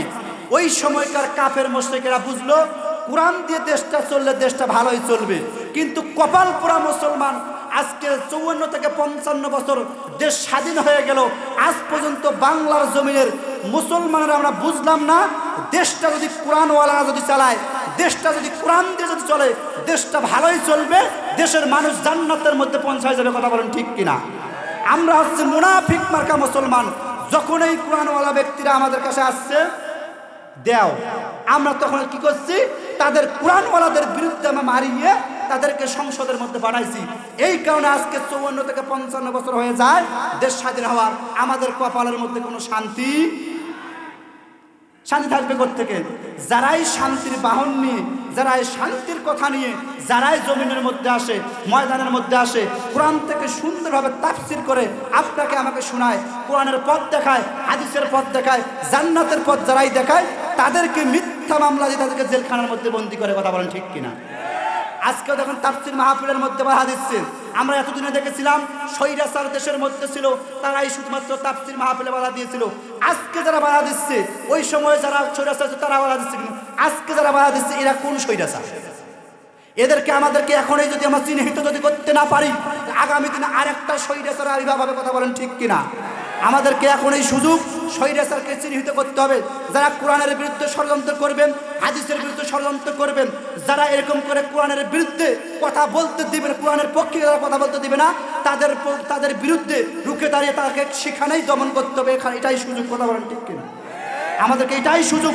এই সুযোগ যদি আমরা যদি বাংলার মুসলমান যদি আজকে যদি সুযোগ যদি লুফে নিতে যদি না পারি, তাহলে আবু সাইদ যে জীবন দিয়ে শহীদ হয়ে গেল, ছাত্র ছাত্রী ভাই বোনেরা জীবন দিয়ে দেশ যে স্বাধীন করলো, এই স্বাধীন সার্বভৌমত্ব বাংলাদেশটা আবার নাস্তিক মুরতাদদের হাতে যাবে, আবার দাদা বাবুদের হাতে যাবে। কথা বলেন ঠিক কিনা? সুতরাং মুনাফিকি পরিহার করে কোরআনওয়ালাদের সাথে থাকতে হবে। যারা কোরআন দিয়ে দেশ পরিচালনা করতে চায়, দেশটাকে পবিত্র রাখতে চায়, যারা শহীদদের রক্ত পবিত্র অবস্থায় শহীদের মাগফিরাত চায়, যেই সমস্ত ব্যক্তিরা যারা চাবে কোরআন দিয়ে দেশ পরিচালিত হবে, কোরআনের আইন দিয়ে দেশ পরিচালিত হবে, আল্লাহর জমিনে আল্লাহর দিন প্রতিষ্ঠা করতে যারাই চায়, তাদের সঙ্গে থাকা দরকার আছে না নাই? কারা কারা প্রস্তুত আছেন? 2 হাত তুলে আল্লাহকে দেখান। তাকবীর দেন।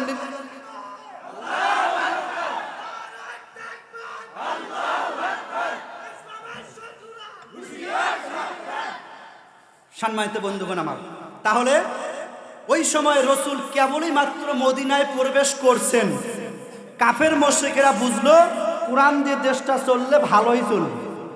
কিন্তু আমরা কোন ধরনের মুসলমান? কাফের মুশরিক বুঝলো কোরআন দিয়ে দেশ চলে দেশ ভালো চলবে, কিন্তু আমরা মুসলমানেরা বুঝলাম না দেশটা কোরআন দিয়ে চলে ভালো বুঝবো। আমরা আজ পর্যন্ত আমরা বুঝলাম না কোন ধরনের মুসলমান আমরা। সুতরাং এরকম মুনাফিকি পরিহার করে কোরআনওয়ালাদের সাথে থাকতে হবে। কথা বলেন ঠিক কিনা? সম্মানিত বন্ধুগণ আমার, রসুল মদিনার জমিনে প্রবেশ করলেন, মদিনার প্রেসিডেন্ট হয়ে গেলেন। এরকম করে রসুল 2 বছর পার করলেন। 2 বছর পরে রসুল মদিনার একটা বাজারের মধ্যে চলে গেলেন। মদিনা থেকে 6 মাইল দূরে, জোরে বলেন কয় মাইল দূরে? 6 মাইল দূরে একটা বাজারের মধ্যে আবু বকর, ওমর, উসমান, আলীকে সঙ্গে করে নিয়ে এই 5 জনের কাফেলা, 5 জনকে সঙ্গে করে নিয়ে গেলেন। এখন বলেন ইসলামের খুঁটি কয়টা? জোরে বলেন কয়টা? বুনিয়াল ইসলামু আলা খামসিন, শাহাদাতিন আল্লা ইলাহা ইল্লাল্লাহ ওয়া আন্না মুহাম্মাদান আবদুহু ওয়া রাসূলুহু, ইকামিস সালাত ওয়া ইতাজ যাকাত ওয়া হজ্জ সাওমে রমাদান। এই 5টা হচ্ছে ইসলামের খুঁটি। আবু বকর, ওমর, ওসমান, আলী রাদিয়াল্লাহু তাআলা আনহু, এই 4 জন নবী হলো একজন, 5 জনকে সঙ্গে করিয়া মদিনা থেকে 6 মাইল দূরে একটা বাজার, ওই বাজারের মধ্যে রসুল চলে গেলেন। গিয়ে দেখেন বাজার টইটুম্বুর হয়ে গেছে। কি হয়ে গেছে? টইটুম্বুর হয়ে গেছে। কেউ জিনিস ক্রয় করতেছে, কেউ আবার বিক্রয় করতেছে। মানুষগুলো বাজারের দিকে মগ্ন আছে। রসুল হিকমতওয়ালা নবী, তিনি এবার চিন্তা করে লাগলেন, কিরে এই যে নাস্তিক মুরতাদেরা, ইহুদি, বৌদ্ধ, খ্রিস্টানরা বাজারের মধ্যে সমস্ত মানুষ আছে, এতগুলো মানুষ তো একসঙ্গে কোনোদিন পাওয়া যায় না। গভীর মনোযোগ। সুতরাং এটাই সুযোগ এই লোকদেরকে কালেমার দাওয়াত দেওয়া। এবার আল্লাহ রাসূল সাল্লাল্লাহু আলাইহি ওয়াসাল্লাম ওই বাজারের মধ্যে একটা বিশাল বড়টা কালো পাথর ছিল। কি পাথর ছিল? এই কালো পাথরের উপরে তিনি দাঁড়িয়ে এবার একটা ভাষণ দিলেন। ইয়া আইয়ুহান নাস, ক্বালু লা ইলাহা ইল্লাল্লাহ মুহাম্মাদুর রাসূলুল্লাহ। এই ঘোষণা যখন দিলেন, বাজারের এতগুলো মানুষের ভিতরে রসুলের এই মুখের আওয়াজটা কি যাওয়া কথা? আপনাদের এই বাজারের মধ্যে, আমাদের মডার্ন বাজারের মধ্যে যদি যা যখন একজন যখন ডাক দেয়, আমাকে যখন ডাক দেয় মুজাহিদ হুজুর, কয়জন শুনবে বলেন? 2-4 জন আশেপাশে যারা আছে। কিন্তু সমস্ত বাজার টইটুম্বুর হয়ে গেছে, পরিপূর্ণ বাজার। রসুল যখন এই দাওয়াত দিয়েছেন, রসুলের এই কথাগুলোকে আল্লাহ রাব্বুল আমিন সুন্দরভাবে রেকর্ড করে প্রতিটা মানুষের কর্ণে কুহরে, প্রতিটা মানুষের কানের মধ্যে পৌঁছায় দিলেন। কে? আল্লাহ পৌঁছায় দিলেন। কানে কানে যখন এই কথা যখন পৌঁছে গেল, এবার বাজারের মানুষগুলো সকলেই অবাক হয়ে গেল, কে রে, এত সুন্দর মুক্তির পয়গাম নিয়ে আমাদের কে ডাকতেছে, কি আমাদেরকে ডাক দিল? সকল মানুষগুলো পিছন দিক দিকে ঘুরে, কেউ সামন দিকে ঘুরে দেখতেছে কালো পাথরের উপরে একজন ব্যক্তি দাঁড়িয়ে আছে। মনে হয় আকাশের মধ্যে যে পূর্ণিমার চাঁদটা আছে, ওই চাঁদের মধ্যে কলঙ্ক আছে, কিন্তু ওই কালো পাথরের উপরে যে ব্যক্তিটা দাঁড়িয়ে আছে, এই ব্যক্তির শরীরের মধ্যে কোনো কলঙ্ক মনে হয় পূর্ণিমার চাঁদটা মনে হয় আসমান থেকে নেমে এসেছে। সুবহানাল্লাহ বলেন। তাহলে আমার আপনার নবী কত সুন্দর ছিলেন। শুধুমাত্র তাই নয়, মা আয়েশা রাদিয়াল্লাহু তাআলা আনহা বলেন, আল্লাহ রাসূল সাল্লাল্লাহু আলাইহি ওয়াসাল্লামের একদিন জুব্বা এক জায়গায় ছিঁড়ে গিয়েছিল। রসুল আমাকে বললেন, আয়েশা রে, আমাকে জুব্বাটা একটু সেলাই করে দিও। এই কথা বলে রসুল যখন তিনি বের হয়ে গিয়েছিলেন রাষ্ট্রীয় কাজে, তিনি যখন ফিরে আসলেন, আমার মনে ছিল না জুব্বাটা সেলাই করার জন্য। ওই সময় আমি একটা কাজ করলাম তাড়াহুড়ো করে, তখন ছিল রাত্রিবেলা। ওই সময় মিটিমিটি করে একটু আগুন জ্বলছিল, মোমবাতি ধরেন, আগুন জ্বলছিল, মোমবাতি আমি ওই সময় জুব্বা সেলাই করা শুরু করে দিয়েছিলাম। আগুনটা নিভে গেল। ওই সময় আমার হাত থেকে সুইটাও জানি কোন দিকে চলে গেল। আমি খোঁজাখুঁজি করলাম, সুইটা আমি যখন পাইলাম না, ঠিক ইন দ্য মিন টাইম আল্লাহর হাবিব সাল্লাল্লাহু আলাইহি ওয়াসাল্লাম তিনি ঘরের মধ্যে প্রবেশ করলেন। প্রবেশ করার সঙ্গে সঙ্গে আমি আয়েশা বলতেছি, রসুল যখন ঘরের মধ্যে যখন প্রবেশ করলো, প্রবেশ করার সঙ্গে সঙ্গে রসুলের চেহারা মুবারকের মধ্যে এত সুন্দর নূরের আলো ছিল। রসুলের চেহারা দিয়ে আমি সুইটা আমার কাছ থেকে 2.5 হাত দূরে পড়ে গিয়েছিল। সুইটাকে আবার আমি কাছে নিয়ে সুতা ওই সুইয়ের ছিদ্র দিয়ে প্রবেশ করে রসুলের জুব্বা সেলাই করে দিয়েছিলাম। জোরে বলেন সুবহানাল্লাহ। তাহলে আপনার আমার নবী কত সুন্দর ছিলেন। সেই নবী ওই মদিনার বাজারের মধ্যে তিনি কালো পাথরের উপর দাঁড়িয়েছিলেন। সমস্ত মানুষগুলো রসুলের কথা শোনার জন্য তারা ওই জায়গার মধ্যে চলে গেল। এবার রসুল এবার ডাক দিয়ে বলতেছেন, ও মদিনার জমিনের কাফের মুশরিকেরা, শোনো, যে মানুষগুলো লক্ষ্য করলো এত সুন্দর মানুষ কোত্থেকে আসে, তোমার বাড়ি কই গো? যে আমার বাসা হচ্ছে মক্কায় ছিল, আমি হিজরত করে তোমাদের মদিনার মধ্যে চলে এসেছি। বলে কেন? যে তোমরা শুনেছো পৃথিবীর জমিনে, তোমরা তাওরাত গ্রন্থের মধ্যে পড়েছো, ইনজিলের মধ্যে পড়েছো, এরকম করে সহিফা সমূহের ভেতর থেকে তোমরা পড়েছো যে একজন নবীর আবির্ভাব হবে, তিনি হবেন সর্বশেষ নবী, খাতামান নাবিয়িন, তার নাম হবে মুহাম্মদ। আমি সেই আব্দুল্লাহর পুত্র মুহাম্মদ, আমি তোমাদের কাছে কালিমার দাওয়াত নিয়ে এসেছি। তোমরা যদি বলো ক্বালু লা ইলাহা ইল্লাল্লাহ, আমি নবী তোমাদেরকে সাক্ষ্য দিয়ে হাসরের ময়দানে জান্নাত পর্যন্ত পৌঁছাই দেব। ওরা বলতেছে কি কইলেই হইলো, মানে কথার ভাব, কইলেই হইলো, তুমি যে নবী এটা কেমনে বিশ্বাস করবো? তোমার কথা আমরা বিশ্বাস করব। বাজারের লোকেরা বলতেছে তোমার কথা আমরা মানব, কিন্তু একটা কারণ আছে। কি কারণ? কারণটা হচ্ছে আমাদের এই মদিনার জমিনের মধ্যে একজন বড় আলেম আছে। কে আছে? ওই আলেম যেন তেন কোনো আলেম নয়। ওই আলেমের তাওরাত কিতাব মুখস্থ, জাবুর কিতাব মুখস্থ, ইনজিল কিতাব মুখস্থ, 100 খানা সহিফার ভেতরে প্রায় অর্ধেক ইবারত তার মুখস্থ। এখন বলেন আলেম ছোট না বড়? বিশাল বড় জবরদস্ত একজন আলেম। সেই আলেম যদি তোমার পক্ষে যদি সাক্ষ্য দিয়ে যদি বলে যে হ্যাঁ তুমি নবী, তাহলে আমাদের আর কোনো সমস্যা নাই, তোমার হাতে হাত রেখে তাওহীদের কালিমা পড়ে আমরা মুসলমান হয়ে যাব। এই কথা যখন বললেন, এখন রসুল চিন্তা না করলেন, এই যে মানুষগুলি জনগণ দাওয়াত দিল, আপনি ওই নেতাকে ধরা লাগবে। নেতাকে যখন ঘায়েল করা যায়, তাহলে অনুসারীরা এমনিতেই ঘায়েল হয়ে যাবে। আপনারা কয়দিন আগে দেখেছেন যে চরমনাই হুজুরের কাছে আমাদের জামাতে ইসলামের আমির গিয়েছিল, আর সম্প্রচার হয়ে গিয়েছে সমস্ত ইসলামী দল এক হয়ে গেছে।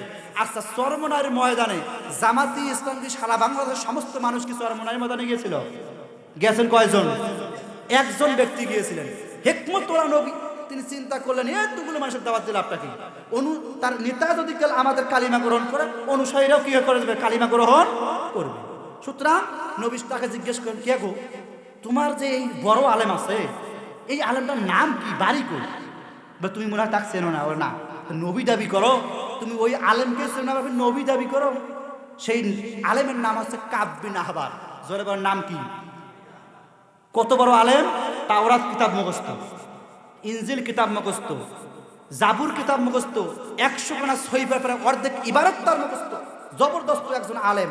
সেই আলেম যদি বলে যে তুমি নবী, আমরা কালিমা পড়ে মুসলমান হবে, কোনো সমস্যা। রসুল পাথর থেকে নেমে আবু বকর, ওমর, ওসমান, আলীকে নিয়ে আবার মদিনায় ব্যাক করলেন। ওই আলেমের বৈশিষ্ট্য ছিল প্রতি বৃহস্পতিবার ঈশার নামাজের পরে তিনি দার্স দিতেন তার জাতির লোকদেরকে। তাওরাত কিতাব থেকে তিনি সুন্দর করে তাফসির শোনাতেন। রসুল ওই দিন ঈশার নামাজ শেষ করে আবু বকর, ওমর, ওসমান, আলীকে সঙ্গে করে নিয়ে ওই কাব বিন আহবারের বাসায় তিনি চলে গেলেন। মদিনা থেকে প্রায় 22 মাইল দূরে তিনি চলে গেলেন কাব বিন আহবারের কাছে। কাব বিন আহবার ওই সময় তাওরাত কিতাব থেকে দর্শ দিয়েছিলেন। নবী যখন সেখানে পৌঁছে গেলেন, নবী গিয়ে কাব বিন আহবারের কাছ থেকে একটু দূরে সুন্দর করে নামাজের সুরতে বসে পড়লেন। রসুলের পেছনে আবু বকর, ওমর, ওসমান, আলীও বসে পড়ল।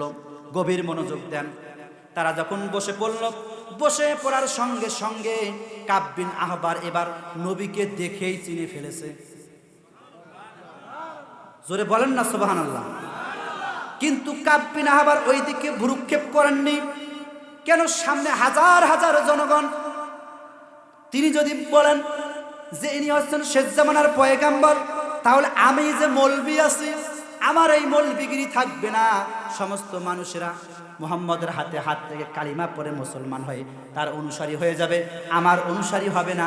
এবার রসুল ডাক দিয়ে বললেন, কাব বিন আহবার রে, তুমি তোমার এই তাফসীরটাই একটু থামাও, তোমার সঙ্গে আমার একটু কথা আছে। কাব বিন আহবার রাগ হয়ে গেছেন।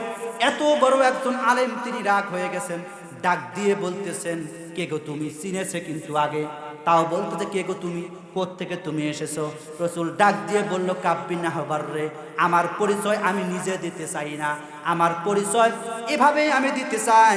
তুমি জানো শেষ জামানার একজন পয়গম্বর আসবে, যার নাম হবে আহমদ এবং মুহাম্মদ। আমি সেই আব্দুল্লাহর পুত্র মুহাম্মদ। তোমার কাছে আমি এসেছি তাওহীদের কালেমার দাওয়াত দেওয়ার জন্য। তুমি আমার হাতে হাত রেখে তাওহীদের কালেমা পড়ে মুসলমান হয়ে যাও। এবার কাব বিন আহবার এবার ডাক দিয়ে বলতেছে, তুমি যে নবী তার প্রমাণ কি? তুমি যে নবী তার প্রমাণ কি? এই কথা যখন বলেছেন, রসুল এবার ডাক দিয়ে বলতেছেন, কাব বিন আহবার রে, আমার কাছে কোনো দলিল নাই, দলিল তোমার কাছে আছে। সুবহানাল্লাহ বলেন। কাব বিন আহবার অবাক হইয়া গেছে। এবার রসুল ডাক দিয়ে বলতেছে, কাব বিন আহবার রে, তুমি জানো আব্দুল্লাহর পুত্র মুহাম্মদ তিনি হবেন শেষ জামানার পয়গম্বর। তুমি যে তাওরাত কিতাবের যে দার্স দিয়ে দিতেছো, এই তাওরাত কিতাবের মধ্যে আল্লাহ রাব্বুল আমিন এক জায়গায় দুই জায়গায় নয়, আমি যে শেষ জামানার পয়গম্বর হব, আমি যে আখরি জামানার পয়গম্বর হব, আমার আহম্মদ এবং মুহাম্মদ দুইটা বরকতি নাম তোমার ওই তাওরাত কিতাবের মধ্যে আল্লাহ রাব্বুল আলামিন 47 জায়গায় সেট করে দিয়েছে। কাব বিন আহবার বলে, না, আমি তাওরাত কিতাব কত আমি খতম করলাম, আহম্মদ আর মুহাম্মদ নাম তো আমি কোনোদিন দেখি নাই। আলেম সত্য কথা বলতেছে না, আমার নবী সত্য কথা বলতেছে? নবী সত্য কথা বলতেছে। এবার রসুল ডাক দিয়ে বলতেছেন, কাব বিন আহবার রে, তাহলে শোনো, তুমি তাওরাত কিতাব খুলে সামনে হাজার হাজার জনগণ তার অবাক হচ্ছেন, কিরে তাফসীর শুনতেছি, এই হুজুর এবার কই থেকে এসে আমাদের হুজুরকে চ্যালেঞ্জ করে যে তিনি নাকি শেষ জামানার পয়গম্বর। এবার কি করলেন? এবার রসুল ডাক দিয়ে বললেন, কাব বিন আহবার রে, তুমি যে তাওরাত কিতাবটা পড়াচ্ছ, ওই তাওরাত কিতাবের প্রথম থেকে তুমি তেলাওয়াত করা শুরু করে দাও। ওই কিতাবের মধ্যে যদি আহমদ এবং মুহাম্মদ নাম, আমার দুইটা বরকতি নাম যদি না আসে, তাহলে আমি নিজেকে নবী দাবি করব না, এখান থেকে সুন্দর করে আমি ব্যাক করে মদিনায় চলে যাব। এ কথা যখন রসুল বললেন, এবার কাব বিন আহবার ডাক দিয়ে বলেন, ও আব্দুল্লাহর পুত্র মুহাম্মদ মক্কা থেকে আসছে, লেখাপড়া জানে না, ও তাওরাত কিতাব পড়া জানে, আমি পড়ে না করে কীভাবে পড়বো না পড়বো, বুঝছেন না, আমি একদম বাগদম করে পড়বো, মোহাম্মদ ধরতেই পারবে। ও চিন্তা ভাবনাটা দেখেন, বাটপাড়ি করার চিন্তা ভাবনা। এবার কাব বিন আহবার সুন্দর করে বসে রসুলকে চ্যালেঞ্জ করলো, তোমার নাম এই কিতাবের মধ্যে নাই? রসুল বলল আছে। এবার কাব বিন আহবার আমার দিকে তাকান, দুইটা হাত এরকম করে কানের মধ্যে দিয়া তাওরাত কিতাব শুরু থেকে যখন তেলাওয়াত করলেন, একটা আয়াত যায়, দুইটা আয়াত যায়, 3 আয়াতের মাঝখানে গিয়া আল্লাহর হাবিব সাল্লাল্লাহু আলাইহি ওয়াসাল্লামের আহম্মদ নামটা এসেছে। এই আহম্মদ নামটা যেই এসেছে, আসার সঙ্গে সঙ্গে নামটাকে স্কিপ করে পরবর্তীতে যখন পড়তে যাবেন, আল্লাহর নবী ডাক দিয়ে বলে, কাব বিন আহবার স্টপ। সুবহানাল্লাহ, কালকে কোন কাব বিন আহবার স্টপ বলে, কেন? তুমি এই যে তাওরাত কিতাব তুমি সুন্দর তেলাওয়াত করতেছিলা, কোনো সমস্যা ছিল না, কেন ওই জায়গার মধ্যে তুমি একটু দম করলা? ওই জায়গাটার মধ্যে তুমি এতক্ষণ থেমে পরবর্তীতে তুমি কেন স্কিপ করে চলে গেলা? কাব বিন আহবার জবাব দাও, জবাব যদি না দাও সামনে করতে পারবে না। এই জায়গার মধ্যে তুমি জবাব দাও, কেন এই জায়গার মধ্যে তুমি স্কিপ করলা? কাব বিন আহবার ধরা পড়ছে কি পড়ে নাই? এবার কাব বিন আহবার কথা, মুহাম্মদ এই জন্য আমি তোমার সামনে তাওরাত কিতাব পড়তে চাইনি। কেন পড়তে চাইনি? কারণ হলো কি, তুমি তাওরাত কিতাবের মাসালা জানো না, কোথায় কোথায় দাড়ি, কোথায় সেমিকোলন, কোথায় কমা, কিভাবে আমি এটা বলবো, কিভাবে না বলবো। হ্যাঁ, তুমি মাসালায় জানো না, আমি আমার তাওরাত কিতাবের ভুল ধরতে আসছো। আমি এত বড় আলেম, বাবা এত বড় আলেম, বুঝছেন না, ভুল হতেন। রসুল ও সরি সরি সরি, ঠিক আছে ঠিক আছে, তা আমার তো এই মাসালা জানা ছিল না। কি মাসালা? শোনো, মাঝে মাঝে তাওরাত কিতাব পড়ার সময় মাঝে মানে কান হাতে দেওয়া লাগে, মাঝে মাঝে এক হাত নামা লাগে, আয়াতের মধ্যে মাঝখানে ঢেকে ধরা লাগে, আবার হাত তোলা লাগে, এই হলো মাসালা। শয়তানি দেখছেন? ও আচ্ছা আচ্ছা, ঠিক আছে, এই মাসালা তো আমার জানা ছিল না, তো ঠিক আছে শুরু করতেছি, আর ডিস্টার্ব করো না। এবার যখন ডিস্টার্ব করো তাহলে কিন্তু সমস্যা আছে। ঠিক আছে, সামনে জনগণ মনে করতেছে, বাপরে বাপ, আমার হুজুর গো, কি জানলে বলা গো, হ্যাঁ সেই হুজুর। এবার কাব বিন আহবার আবার দুইটা হাত যখন কানের মধ্যে দিলেন, দিয়ে তাওরাত কিতাব তেলাওয়াত করতেছেন, ওই পৃষ্ঠার মধ্যেই শেষের লাইনের আগের লাইনে এবার কাব বিন আহবার ওই আয়াতের মধ্যে গিয়া থমকে গেছেন। কাব বিন আহবার থরথর করে কাঁপা শুরু হয়ে গেছে। কাব বিন আহবার কেন থরথর করে কাঁপে? ওই আয়াতের মধ্যে এক জায়গায় দুই জায়গায় নয়, ওই আয়াতের শুরুতে আল্লাহর হাবিব সাল্লাল্লাহু আলাইহি ওয়াসাল্লামের মুহাম্মদ নামটা এসেছে, ওই আয়াতের শেষের অংশে গিয়া আবার আহমদ নামটা চলে এসেছে। নবীর দুইটা বরকতি নাম যখন চলে এসেছে, কাব বিন আহবার বাটপাড়ি করার জন্য কান থেকে হাত নামাইয়া ওই আয়াতের মধ্যে এরকম, ওই কিতাবের মধ্যে আমার দিকে তাকান, এরকম করে যখন ধরে, যখন পরের আয়াতকে যখন স্কিপ করে যখন পরের আয়াত তেলাওয়াত করতে যাবেন, আমার আপনার কলিজার টুকরা নবী বিশ্ব নবী ডাক দিয়া বলে, কাব বিন আহবার স্টপ। সুবহানাল্লাহ বলেন। ওই কাব বিন আহবার থরথর করে কাঁপা শুরু হয়ে গেছে। কিরে মোহাম্মদ আবার স্টপ বললো কেন? স্টপ বলার পেছনে কারণ হলো, তুমি আগে ফতোয়া দিয়েছো যে কান থেকে হাত নামা লাগে, তুমি তো বলেছো এক হাত নামা লাগে, এবার তুমি কেন দুই হাতটা নামাইলা? এই প্রশ্নের জবাব দাও, তারপরে তুমি সামনে আগাও। তখন কাব বিন আহবার ডাক দিয়ে বলে, এই জন্য তো বলছি মাসালা বোঝো না, তাওরাত কিতাব শুনতে পাচ্ছ, আগে হাত নামাচ্ছি, এটা একটা মাসালা, দুই হাত নামাই এটা আর একটা মাসালা। দেখছেন শয়তানিটা? এটা বলে আর একটা মাসালা। বলে কি মাসালা? এই বাটপারি করে পরের আয়াত স্কিপ করে যখন পরের আয়াতে চলে যাবেন, সঙ্গে সঙ্গে আল্লাহ রাব্বুল আমিন ডাক দিয়ে বললেন, ওহে হাতের আঙ্গুল, কাব বিন আহবার আমার নবীর সঙ্গে বাটপারি করতে পারে, কিন্তু তুমি তো আমার একটা সৃষ্টি, সুতরাং তুমি আমার নবীর পক্ষে সাক্ষ্য দাও। সুবহানাল্লাহ বলেন। কাব বিন আহবার হাতের আঙ্গুল যখন আপনার আমার রহমতের নবীর দুইটা নামের উপর যখন বেয়াদবি করে যখন এরকম করে ঢেকে ধরেছে, হাতের দুইটা শাহাদাত আঙ্গুল এবার তারা জবাব দিচ্ছে, আশহাদু আল্লা ইলাহা ইল্লাল্লাহু ওয়া আশহাদু আন্না মুহাম্মাদান আবদুহু ওয়া রাসূলুহু। যদি বলেন না সুবহানাল্লাহ। শাহাদাত আঙ্গুল যখন সাক্ষ্য দিচ্ছেন, কাব বিন আহবার হাতগুলো এরকম করে ঝরঝর করে ধারাচ্ছেন, হে হাতের আঙ্গুল, কি রে আমি তোমাকে এত সুন্দর করে পালিশ করি, তেল মারি, এরকম করে হাতের আঙ্গুলকে পরিষ্কার করি, ওই হাতের আঙ্গুল তুমি আমার হাতের অংশ হওয়া, আমার শরীরের হাতের অংশ হওয়ার কারণেও তোমাকে এত যত্ন করে রাখি, তুমি আমার পক্ষে সাক্ষ্য না দিয়া তুমি কেন আখিরি জামানার পয়গম্বর মুহাম্মদের পক্ষে সাক্ষ্য দিলা? তুমি তো বেঈমান হয়ে গেছো। হাতের আঙ্গুল এবার ডাক দিয়ে বলতেছেন, কাব বিন আহবার রে, আমরা হতে পারি তোমার হাতের একটা অংশ, তোমার হাতের আঙ্গুল হতে পারি, সুতরাং হাতের আঙ্গুল হতে পারি, কিন্তু আমাদের একজন খালিক আছে, আমাদের একজন মালিক আছেন, যার কাছে আমাদেরকে জবাবদিহি করতে হবে। কঠিন কিয়ামতের দিন আমাদেরকে জবাবদিহি করতে হবে আমরা কোন পথে গেছি।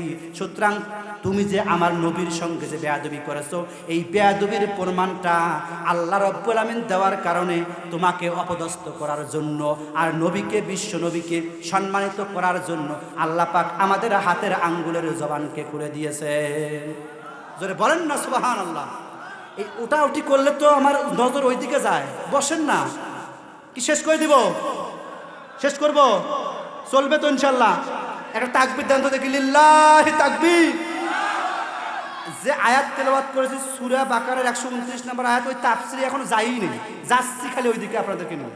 তাতে যদি আপনাদেরকে ড্যাম মারেন, উড়াউড়ি করেন, আমার মন নষ্ট হয়ে যাবে, আলোচনা এলোমেলো হয়ে গেলে সব শেষ। উড়াউড়ি করবেন না তো ইনশাল্লাহ? সম্মানিত বন্ধুগণ আমার, কাব বিন আহবার এবার বলেন ধরা পড়ছে কি পড়ে নাই? এবার কাব বিন আহবার বলতেছে, মুহাম্মদ তুমি কি জাদু করলে গো? এই জাদুর কারণে আমার হাত তোমার পক্ষে সাক্ষ্য দেয়। জোরে বলেন নাউজুবিল্লাহ। সমস্ত জনগণ সামনে যারা হাজার হাজার লোক ছিল একযোগে দাঁড়িয়ে বলতেছে, কাব বিন আহবার স্টপ, কোনো কথা হবে না। আমরা দেখেছি আব্দুল্লাহর পুত্র মুহাম্মদ, তিনি কোনো মন্ত্র পড়েননি, তিনি কোনো জাদু করেননি, তার জবান ছিল বন্ধ, কেমনে জাদু করলো? এবার কাব বিন আহবার বেকায়দায় পড়ে গেছে, ধরা পড়ে গেছে। কাব বিন আহবার বড় হিকমতওয়ালা একজন আলেম ছিলেন। এবার ডাক দিয়ে বললেন, আব্দুল্লাহর পুত্র মুহাম্মদ, তুমি যে নবী হবা, আমি শুধুমাত্র কেবলমাত্র তোমাকে একটা প্রশ্ন করবো। জোরে বলেন কয়টা? এদিকে আসুন, সাথে থাকলে গরম লাগে। এবার কাব বিন আহবার ডাক দিয়ে বলতেছে, আব্দুল্লাহর পুত্র মুহাম্মদ, তুমি যদি নবী হয়ে থাকো, কেবলমাত্র শুধুমাত্র আমার একটা প্রশ্নের জবাব যদি তুমি দিতে পারো, তাহলে এই যে আমার সামনে হাজার হাজার জনগণ আছে, জনগণকে নিয়ে তোমার হাতে হাত রেখে তাওহীদের কালিমা পড়ে মুসলমান হয়ে যাব। প্রশ্ন কয়টা? সম্মানিত বন্ধুগণ আমার, এর নাম হলো তাফসীর। আসতেছি, তাফসীর বলা হয় আলোচনা করতে করতে যখন প্রশ্ন আছে, যখন প্যাঁচ লেগে যায়, এই প্যাঁচ খুলে দিবেন, এর নাম হলো তাফসীর। বলবো সামনে ইনশাআল্লাহ। এবার রাসূল ডাক দিয়ে বলেন, সমস্যা নাই, তোমার প্রশ্ন করো, কি প্রশ্ন আছে? এবার কাব বিন আহবার হিকমত নিয়ে প্রশ্ন করলেন। কি প্রশ্ন?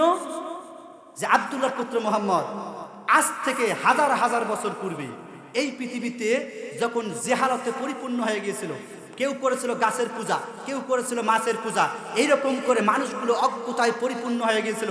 আল্লাহ বলে পৃথিবীতে ডাকার মতো যখন কেউ ছিল না, ঠিক ওই মুহূর্তে এই পৃথিবীর মানুষগুলোকে হেদায়েতের পথ দেখানোর জন্য আল্লাহ পাকের একজন জলিলুল কদর একজন নবী পয়গম্বর এই পৃথিবীতে প্রেরণ করেছিলেন। সেই নবীর নাম হচ্ছে মুসা আলাইহিস সালাম। নাম কি? ভালো করে বোঝেন, প্রশ্ন করতেছে।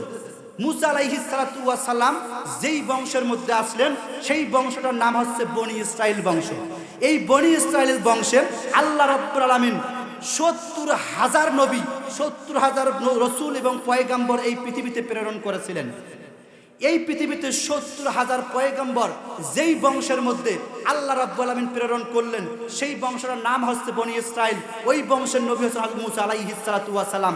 ওই বংশটা হচ্ছে সম্মানিত একটা বংশ। আমার প্রশ্ন হলো, এই ৭০,০০০ পয়গম্বর সম্মানিত বংশে যেই নবী আসা কথা, আখিরি জামানার পয়গম্বর সম্মানিত নবী, ওই বংশে আসা কথা, যুক্তির কথা হলো ওই বংশে নবীকে আল্লাহ রাব্বুল আলামিন না পাঠাই দিয়া তোমাকে কেন কুরাইশ বংশের মধ্যে আল্লাহ রাব্বুল আলামিন পাঠাইলেন? এই প্রশ্নের জবাব যদি যথাযথ হয়, আমি শুধু নই, আমার সামনে যতগুলো মানুষ আছে, আমার জনগণকে সঙ্গে করে নিয়ে তোমার হাতে হাত রেখে তাওহীদের কালিমা পড়ে মুসলমান হয়ে যাবে। আচ্ছা, প্রশ্ন কি সহজ না কঠিন? আমাদের প্রশ্ন এটাই, কথা বলেন ঠিক কিনা? ৭০,০০০ পয়গাম্বর আল্লাহ পাক যেই বংশের মধ্যে প্রেরণ করলেন, ওই বংশের মধ্যে তো শ্রেষ্ঠ নবী মুহাম্মদ সাল্লাল্লাহু আলাইহি ওয়াসাল্লাম আসা কথা। কিন্তু আল্লাহ রাব্বুল আলামিন ওই বংশের মধ্যে না পাঠাইয়া আল্লাহ রাব্বুল আলামিন কেন কুরাইশ বংশের মধ্যে প্রেরণ করলেন, এটা আমাদেরও জানার দরকার আছে না নাই? আপনারা উঠবেন না যাইবেন? ও থাকবেন? ঠিক আছে, ঠিক আছে। সম্মানিত বন্ধুগণ, আমার আলোচনা কেবল প্রবেশ করতেছি, এতক্ষণ ফিনিশিং টানলাম।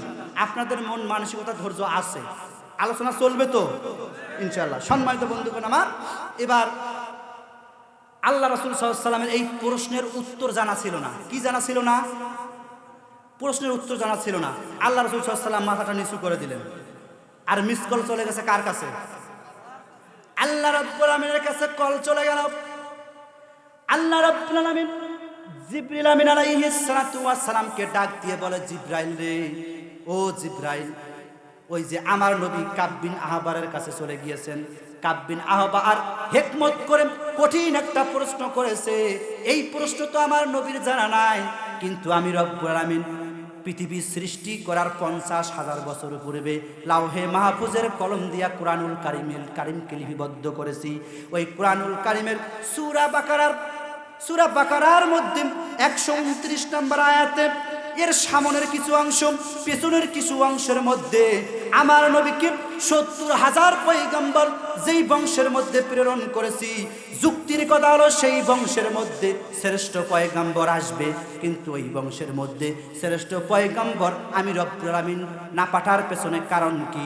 এই কারণ প্রশ্নের উত্তরটা সূরা বাকারার ১২৯ নম্বর আয়াতের সামনের কিছু অংশ, পেছনের কিছু অংশ নিয়ে আমার নবীর উপরে মেসেজ আকারে সেন্ড করে দাও।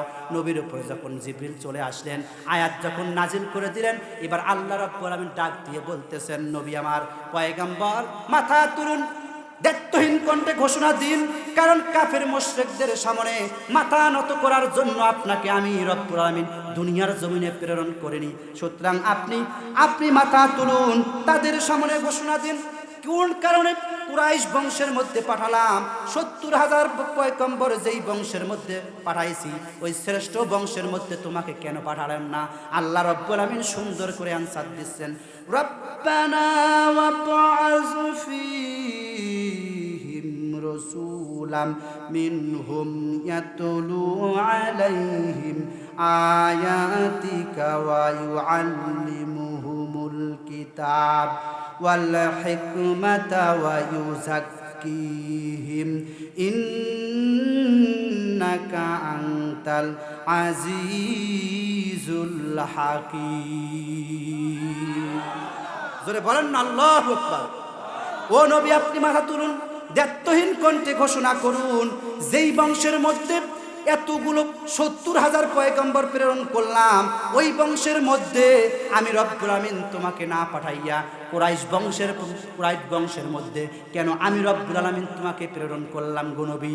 প্রেরণ করার পেছনে কারণ হলো, তোমার এই আয়াতটা নাজিল হয়েছিল, এই দোয়াটা করেছিল জাতির পিতা ইব্রাহিম আলাইহিস সালাতু ওয়াস সালাম। তিনি এই দোয়া করেছিলেন, তুমি যে কুরাইশ বংশের মধ্যে আসছো, ৭০,০০০ পয়গম্বর যেই বংশের মধ্যে এসেছিল, ওই বংশটার নাম হচ্ছে বনি ইসরাইল, আর তার মূল পিতা হচ্ছেন ইব্রাহিম আলাইহিস সালাতু ওয়াস সালামের 2টা সন্তান ছিলেন। একজনের নাম হচ্ছে ইসমাইল আলাইহিস সালাম, আর একজন নবীর নাম হলো হযরত ইসহাক আলাইহিস সালাম। ইসহাক আলাইহিস সালাতু ওয়াস সালামের বংশধরকে বলা হয় বনি ইসরাইল। ওই ইসহাক আলাইহিস সালাতু ওয়াস সালামের বংশের মধ্যে তোমাকে আমি না পাঠাইয়া আমি কেন তোমাকে কুরাইশ বংশের মধ্যে পাঠাই দিলাম গো নবী? তুমি কাব বিন আহবারকে বলে দাও, তুমি হচ্ছ হযরত ইব্রাহিম আলাইহিস সালাতু ওয়াস সালামের দোয়ার ফসল। জোরে বলেন না সুবহানাল্লাহ। তো ইব্রাহিম আলাইহিস সালাতু ওয়াস সালাম আমাদের জাতির পিতা, দোয়া করেছেন বিদায় বিশ্ব নবীকে আল্লাহ রাব্বুল আমিন কুরাইশ বংশের মধ্যে পাঠাইছেন। কেন কুরাইশ বংশের পেছনে পাঠানোর পেছনে কারণ হলো, ওই কুরাইশ বংশের সিলসিলাটা চলে গেছে হযরত ইসমাইল আলাইহিস সালাতু ওয়াস সালামের বংশে গিয়ে গেছে। সুবহানাল্লাহ বলবেন না? তাহলে ওই ইসমাইল আলাইহিস সালাতু ওয়াস সালামের বংশের মধ্যে আল্লাহ রাব্বুল আমিন মুহাম্মদ সাল্লাল্লাহু আলাইহি ওয়াসাল্লামকে প্রেরণ করেছেন। এখন এই আয়াতের মধ্যে, এই আলোচনার মধ্যে আবার একটা পেঁচ লেগে গেল, তো হুজুর এই ইব্রাহিম আলাইহিস সালাতু ওয়াস সালাম দোয়া করলেন কখন? কি পেঁচ লাগছে কি ভালো লাগে নাই? শ্রেষ্ঠ নবী তার বংশের মধ্যে ইসমাইল আলাইহিস সালামের বংশের মধ্যে পাঠাইবেন, আল্লাহ রাব্বুল আলামিন যে এই কথা বললেন, তাহলে এই দোয়াটা করলেন কখন? এই কথা যখন তিনি বললেন পেঁচ লেগে গেল। ওই তাফসির বলা হয় যে আয়াতের মধ্যে আলোচনার মাঝে যখন কোনো পেঁচ লেগে যাবে, এই পেঁচ খুলতে হবে আপনাকে 5 ভাবে। জোরে বলেন কয় ভাবে? 1 নাম্বার, আপনি পেঁচ খুলবেন কোরআনের তাফসির করতে করতে। যদি আয়াতের মধ্যে পেঁচ লেগে যায়, আলোচনার মধ্যে পেঁচ লেগে যায়, কোরআনের আলোচনা করতে হবে কোরআন দিয়ে, কোরআন টু কোরআন, কোরআন বিল কোরআন, কোরআন দিয়ে কোরআনের তাফসির করতে হবে। এটা 1 নাম্বার পদ্ধতি। 2 নাম্বার পদ্ধতি হলো, যদি সম্ভব না হয়, কোরআনের এই পেঁচ খুলতে হবে হাদিস দিয়া। কি দিয়া? সম্ভব না হলে সাহাবায়ে কেরামদের জীবনী দিয়া, সম্ভব না হলে তাবেঈনের জীবন দিয়া, সম্ভব না হলে আরবি গ্রামারের কায়দায়। সুবহানাল্লাহ বলেন। এই 5 ভাবে তাফসির করতে হবে। এর বাইরে যারা তাফসির করে ওই কান হাত দিয়ে, ও বাবা আসমান দিয়ে উড়ে গেল কোন পীর মাটির তল দিয়ে সাপে যা ঠোকর মারলো, ওই ওয়াজ আমার কাছে নাই। কোরআনের আয়াত দিয়ে কোরআনের তাফসির করতে হবে, হাদিস দিয়ে তাফসির করতে হবে। ওই কোন বাবার কিসসা বলি তাফসির করা, ওই বক্তা আমি নয়। কোরআনের তাফসির হচ্ছে, একটু কান খাড়া করেন। প্রশ্ন হলো, এই দোয়া ইব্রাহিম আলাইহিস সালাম করলেন কখন? ইব্রাহিম আলাইহিস সালামের বয়স যখন 85 বছর। জোরে বলেন কত বছর? এলাকার মধ্যে লাঠির মধ্যে ঠক ঠক শব্দ করে বেড়ায়। কোন যুবক যদি বিড়ি খায়, তো টান দেয়, এরকম, এই বাবা মুরব্বি এলে খাওয়া যাবে? খাওয়া যাবে? খাওয়া যাবে না। একজন যখন ওরকম করে যখন দাঁড়াইয়া প্রসাব করে, হ্যাঁ যুবক এই কাজ করা যাবে? তো এরকম করে যখন সমাজের যুবকরা যখন খারাপ কাজ করে, তখন এরকম করে ইব্রাহিম আলাইহিস সালাম বাদ দেয়। তো ইব্রাহিম আলাইহিস সালাম দুনিয়ার জমিনে সর্বপ্রথম দাড়ি পেকেছিল। ইব্রাহিম আলাইহিস সালাম দাড়ি পেকে গেছে, মাথার চুলগুলো পেকে গেছে, 85 বছর বয়স হয়ে গেছে। এলাকার যুবকের এখন ডাক দিয়ে, বুড়ে মরে না কেন? এই বুড়ে মরে না কে? এই বুড়ার কারণে আমরা মদ খাইতে পারি না, এই বুড়ার কারণে আমরা বিড়ি খাইতে পারি না, এই বুড়ার কারণে আমরা একটু জিনা করতে পারি না। এলাকার মধ্যে 21শে ফেব্রুয়ারি হবে, আমরা একটু বক্স টক নিয়ে আসি, কি ঢং ঢং করে বজাবো, এটা পারি না। এই বুড়ে না মরে কে? এরকম যুবক আমাদের সমাজে একটাও নাই। আছে না নাই? এলাকার যদি কোনো হুজুর থেকে, বাবা বক্স বাজান না, মনে মধ্যে যায় হুজুর, আত্মার হুজুর আছে না নাই? ইব্রাহিম আলাইহিস সালামের কানের মধ্যে এই আওয়াজ গেল। তার জাতির যুবকেরা তার মৃত্যু কামনা করে। আপনারা যখন আমাকে যখন দাঁড়িয়ে আছেন, হুজুর মরে পান না, আমার মনটা মানে খুব খুশিতে ভরে যাবে। খুশি হব না ব্যথা পাবো? কষ্ট পাবো। ইব্রাহিম আলাইহিস সালাম কষ্ট পাইলেন। জাতির লোকের যুবকেরা বলতেছে, এই বুড়ে মরে না করে, এই বুড়ে আবার দাওয়াত দেয়, হাসর আছে, মৃত্যুবরণ করা লাগবে, কবরের মধ্যে যাওয়া লাগবে, এরকম করে আমাদেরকে হাসরের ময়দানে উপস্থিত হয়ে আমাদেরকে হিসাব নিকাশ দেওয়া লাগবে। আবার নাকি জান্নাত আছে, আবার নাকি জাহান্নাম আছে। বুড়ে কয় কি? হ্যাঁ, এই বুড়ে কি করে এগুলো? তো এখন এই বুড়ে যদি যেদিন মৃত্যুবরণ করবে, ওই দিন আমরা আরামসে সুন্দর করে মদ নিয়ে খাওয়া যাবে, কোনো ঝামেলা হবে না, বিড়ি খাবো, সুখ টান দেবো। এই বুড়ে মরে না কেন? এই দোয়া করতেছে জাতির যুবকেরা, যুবক সন্তানেরা। এখন বলেন, ইব্রাহিম আলাইহিস সালামের মন ভালো না খারাপ? ইব্রাহিম আলাইহিস সালামের 85 বছর বয়স, লাঠির মধ্যে ভর করে ঠক ঠক করে হাঁটা চলা করে জাতির মানুষের সামনে, তাদেরকে জাহান্নামের পথ পরিহার করে জান্নাতের দাওয়াত দেয়। আর তিনি হয়ে গেলেন খারাপ মানুষ। তিনি যখন এরকম করে 85 বছর বয়স, জাতির যুবকেরা যখন তার মৃত্যু কামনা করে, ঠিক ওই মুহূর্তে ইব্রাহিম আলাইহিস সালাম উযু বানাইয়া সঙ্গে সঙ্গে সিজদায় পড়ে তিনি আল্লাহকে বলতেছেন, আয় আল্লাহ তাআলা, তোমার দিন প্রচার করতে গিয়ে জেলখানার মধ্যে বন্দী হয়েছি, তোমার দিন প্রচার করতে গিয়ে আগুনের মধ্যে লাফ দিয়েছি, তোমার দিন প্রচার করতে গিয়ে এরকম করে জালেমদের কাছে আমি মার খেয়েছি, তোমার দিন প্রচার করতে গিয়ে আমি এরকম করে অনেক নির্যাতনের শিকার হয়ে গেছি। আয় আল্লাহ তাআলা, তোমার কালিমার দাওয়াত দিচ্ছি, কিন্তু যুবকেরা বলতেছে আমার মৃত্যুর পর এই কালিমা মাখা পতাকাকে কে ধরে রাখবে, কে উড্ডীন করবে? আয় আল্লাহ তাআলা, ওরা বলতেছে আমার মৃত্যুর পর তারা আমার এই কালিমা মাখা পতাকাকে তারা এরকম করে ধূলিসাৎ করে দিবে। আয় আল্লাহ তাআলা, আমার মৃত্যুর পর আমার এই কষ্টে অর্জিত কালিমার পতাকাটাকে, এই ইসলামটাকে, তোমার দিনকে বিজয় রাখার জন্য আয় আল্লাহ তাআলা তুমি আমাকে একটা সন্তান দান করো। জোরে বলেন সুবহানাল্লাহ। এবার ওই সেজদার মধ্যে দোয়া করতেছেন, রব্বি হাবলি মিনাস সালিহিন। ইব্রাহিম আলাইহিস সালাতু ওয়াস সালাম দোয়া করতেছেন, আয় আল্লাহ তাআলা তুমি আমাকে একটা নেককার সন্তান দান করো। কি সন্তান দান করো? নেককার সন্তান দান করো।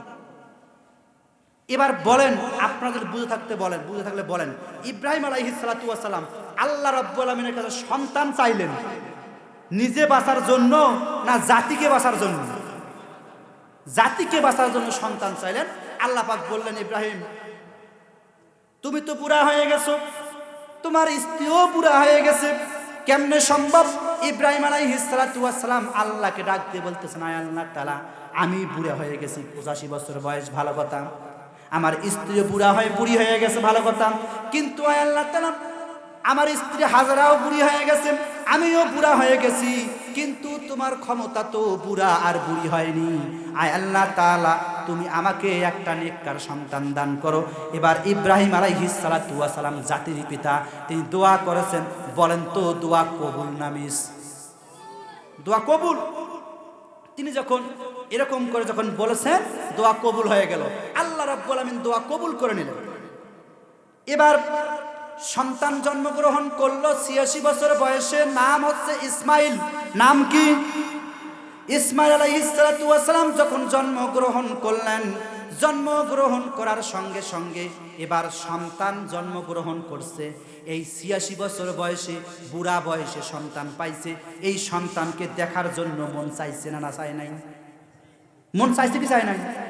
মন চাইছে যে সন্তান দেখতে চাই। এই কথা যখন তার জন্য মন যখন চাইলো, তিনি দৌড়ে গিয়ে হাজেরাকে বলে, হাজেরা দাও সন্তান আমরা দেখবো। এবার ইব্রাহিম আলাইহিস সালাতু ওয়াস সালাম, আমার দিকে দেখান, অ্যাটেনশন। সন্তানকে এরকম ইসমাইলকে কোলের মধ্যে নিয়ে এবার ইব্রাহিম আলাইহিস সালাতু ওয়াস সালাম কপালের দিকে তাকায়ে দেখে যে পূর্ণিমার চাঁদটা মনে হয় আসমানের মধ্যে নাই, পূর্ণিমার চাঁদটা মনে হয় ইসমাইলের কপালের মধ্যে জল জল করে জ্বলতেছে। জোরে বলেন সুবহানাল্লাহ। এটা কি? এটা হচ্ছে আল্লাহর হাবিব সাল্লাল্লাহু আলাইহি ওয়াসাল্লামের খতম নবুয়তের সিল। সুবহানাল্লাহ বলেন। খতমে নবুয়তের সিল, ইসমাইলের কপাল জল জল করতেছে। এবার ইসমাইলকে যখন ইব্রাহিম আলাইহিস সালাতু ওয়াস সালাম কোলের মধ্যে নিছেন, নিয়ে ওই কপালের মধ্যে একটু চোখ করে চুমা খাওয়া শুরু করছে। কি খায়? জোরে বলেন, কি খায়? আরে বলেন না, কি খায়? কে চুমা কথা বলে শরম লাগে? বলেন কি খায়? কিস খায়। কি খায়? কিস খায়। এই কিস খাইতে গিয়ে তিনি শুকরিয়া আদায় করতে ভুলে গেছেন। কি ভুলে গেছেন? আলহামদুলিল্লাহ বলতে ভুলে গেছেন। আল্লাহ রাব্বুল আলামিন ডাক দিয়ে বলে, ইব্রাহিম জাতির পিতা হইতে পারবে না। বলে কেন? যে তোমাকে আমি এই 86 বছর বয়সে আমি সন্তান দিলাম, তুমি শুকরিয়া আদায় না করে তুমি চো কেন করলা? এর শাস্তি স্বরূপ তোমার স্ত্রী এবং সন্তানকে, হাজরা এবং ইসমাইলকে তুমি এই জায়গা থেকে একটা নির্জুম এলাকায়, মরুভূমির প্রান্ত থেকে তুমি তাকে বনবাসের মধ্যে রেখে আসো, 7 দিনের খাবার সহ। জোরে বলেন সুবহানাল্লাহ। শর্ত এই, তুমি সেখানে তাকে রেখে আসবা, আর তার কাছে 7 বছর যাইতে পারবে না। কত বছর? আবার একটা পরীক্ষা আল্লাহ রাব্বুল আলামিন ফেলালেন ইব্রাহিম আলাইহিস সালাতু ওয়াস সালামকে। আলোচনা শুনবেন না শেষ করে দেব? চলবে তো ইনশাআল্লাহ? চলবেন নয় কারা কারা হাত তুলুন দেখি। ও বাপরে, সবাই আপনারা চালান। চলবে তো ইনশাআল্লাহ? হাত তুলে দেখান তো, চলবে তো ইনশাআল্লাহ? একটা তাকবীর দেন, লিল্লাহি তাকবীর। ইব্রাহিম আলাইহিস সালাম হাজরা এবং ইসমাইল আলাইহিস সালামকে মক্কার জমিনে রেখে আসলেন। 7 বছর অতিবাহিত হয়ে গেল। 7 বছর পর আল্লাহ রাব্বুল আলামিন ডাক দিয়ে বললেন, ইব্রাহিম, বিশাল বড় ইতিহাস সংক্ষেপে বলতেছি, তাফসীরে যাচ্ছি, সামনের দিকে একটু কান খাড়া করেন। ইব্রাহিম আপাতত পরীক্ষায় পাস, যাও সন্তানকে দেখে আইসো। এই কথা আল্লাহ রাব্বুল আলামিন যেই অর্ডার নাজিল করছেন, যেই বলে দিয়েছেন, বলার সঙ্গে সঙ্গে ইব্রাহিম আলাইহিস সালাম ঘোড়ার উপরে উঠে ভৌ দৌড়। কাকে দেখার জন্য? সন্তানকে দেখার জন্য। স্ত্রী হাজরা আলাইহিস সালাতু ওয়াস সালামকে দেখার জন্য তিনি ঘোড়ার উপরে উঠে দৌড় মারলেন। সম্মানিত বন্ধুগণ, আমার একটু মনোযোগ লাগান। ইসমাইল আলাইহিস সালাতু ওয়াস সালামকে দেখার জন্য ইব্রাহিম আলাইহিস সালাতু ওয়াস সালাম ঘোড়ার উপরে উঠে যখন চলে গেলেন, এবার তিনি যখন মক্কার জমিনে গেলেন, মক্কার জমিনে ওই সময় হাজরা এবং ইসমাইল আলাইহিস সালাতু ওয়াস সালাম, এইদিকে তাকান ভাই, দুইজনকে রেখে এসেছিলেন।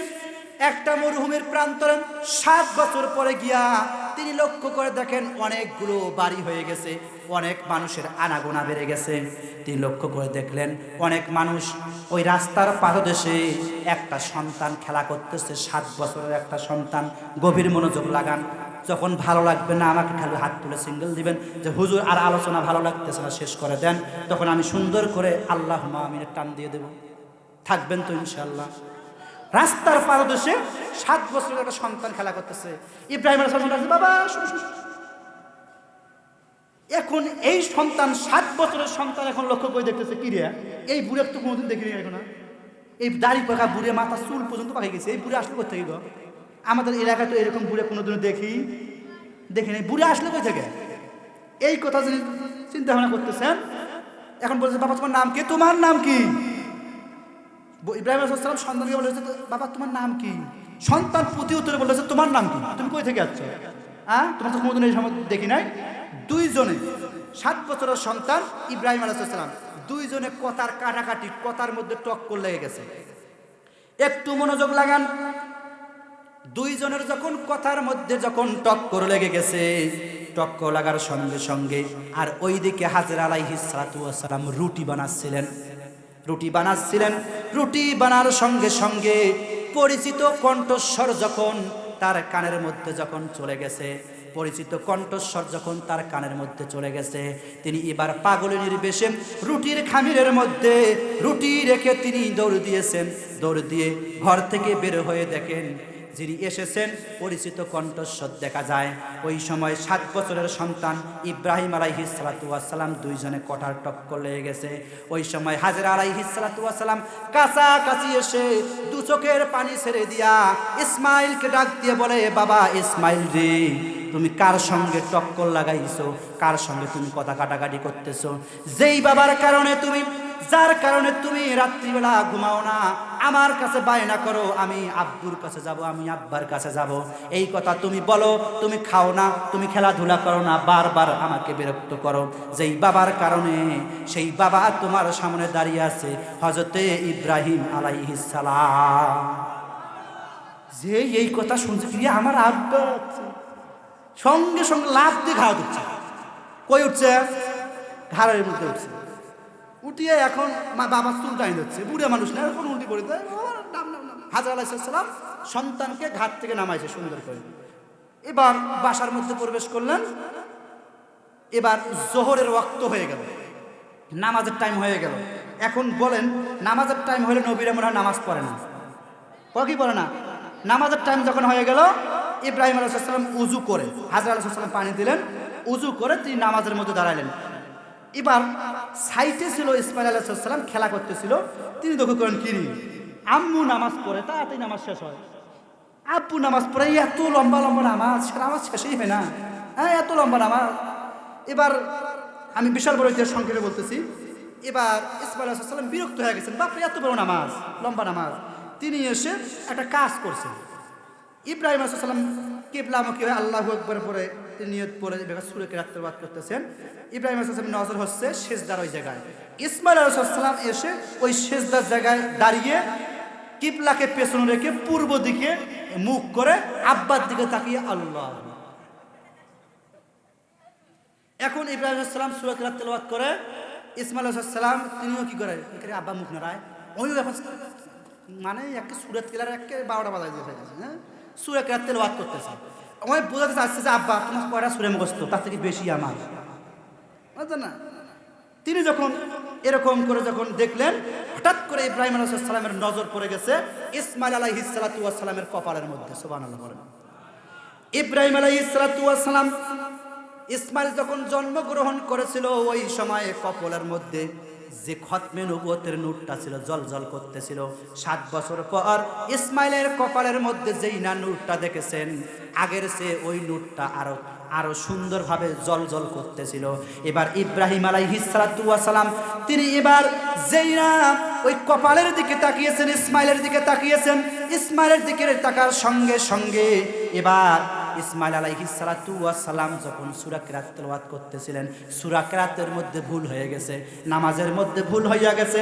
সঙ্গে সঙ্গে আল্লাহ রাব্বুল আমিন ওহী নাজিল করে জানিয়ে দিয়েছেন, ইব্রাহিম রে, সূরা কিরাতের মধ্যে নামাজের মধ্যে কেন তুমি ভুল করলা? জাতির পিতা হইতে পারবা না, তোমাকে আবার পরীক্ষা দেওয়া লাগবে। জোরে বলেন সুবহানাল্লাহ। আবার একটা কাজ লাগবে না, সাথ চলবে। কি যে স্লিপ দিলেন আমরা দেখি। ও আচ্ছা, এটা পরে দেখবো ইনশাআল্লাহ। আচ্ছা আচ্ছা, ঠিক আছে।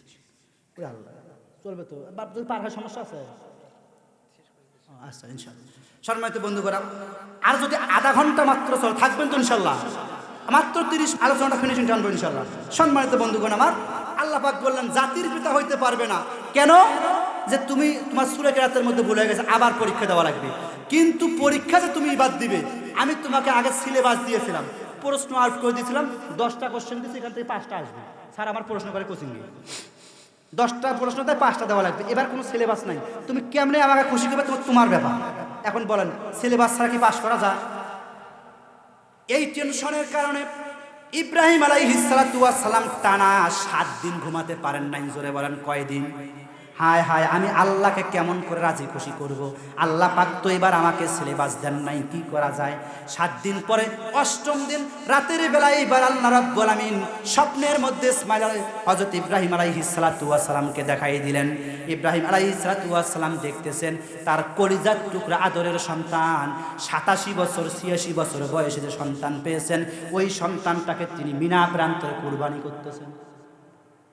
তার ঘুম ভেঙে গেল, বুঝতে পারলেন যেই সন্তানের কারণে আমাকে পরীক্ষা দেওয়া লাগলো, যেই সন্তানের কারণে আমাকে আল্লাহ রাব্বুল আলামিন মিল্লাতা আবিকুম ইব্রাহিম জাতির পিতা বানাচ্ছেন না, ওই সন্তানটাকে রাখা যাবে না, তাকে কুরবানি করতে হবে।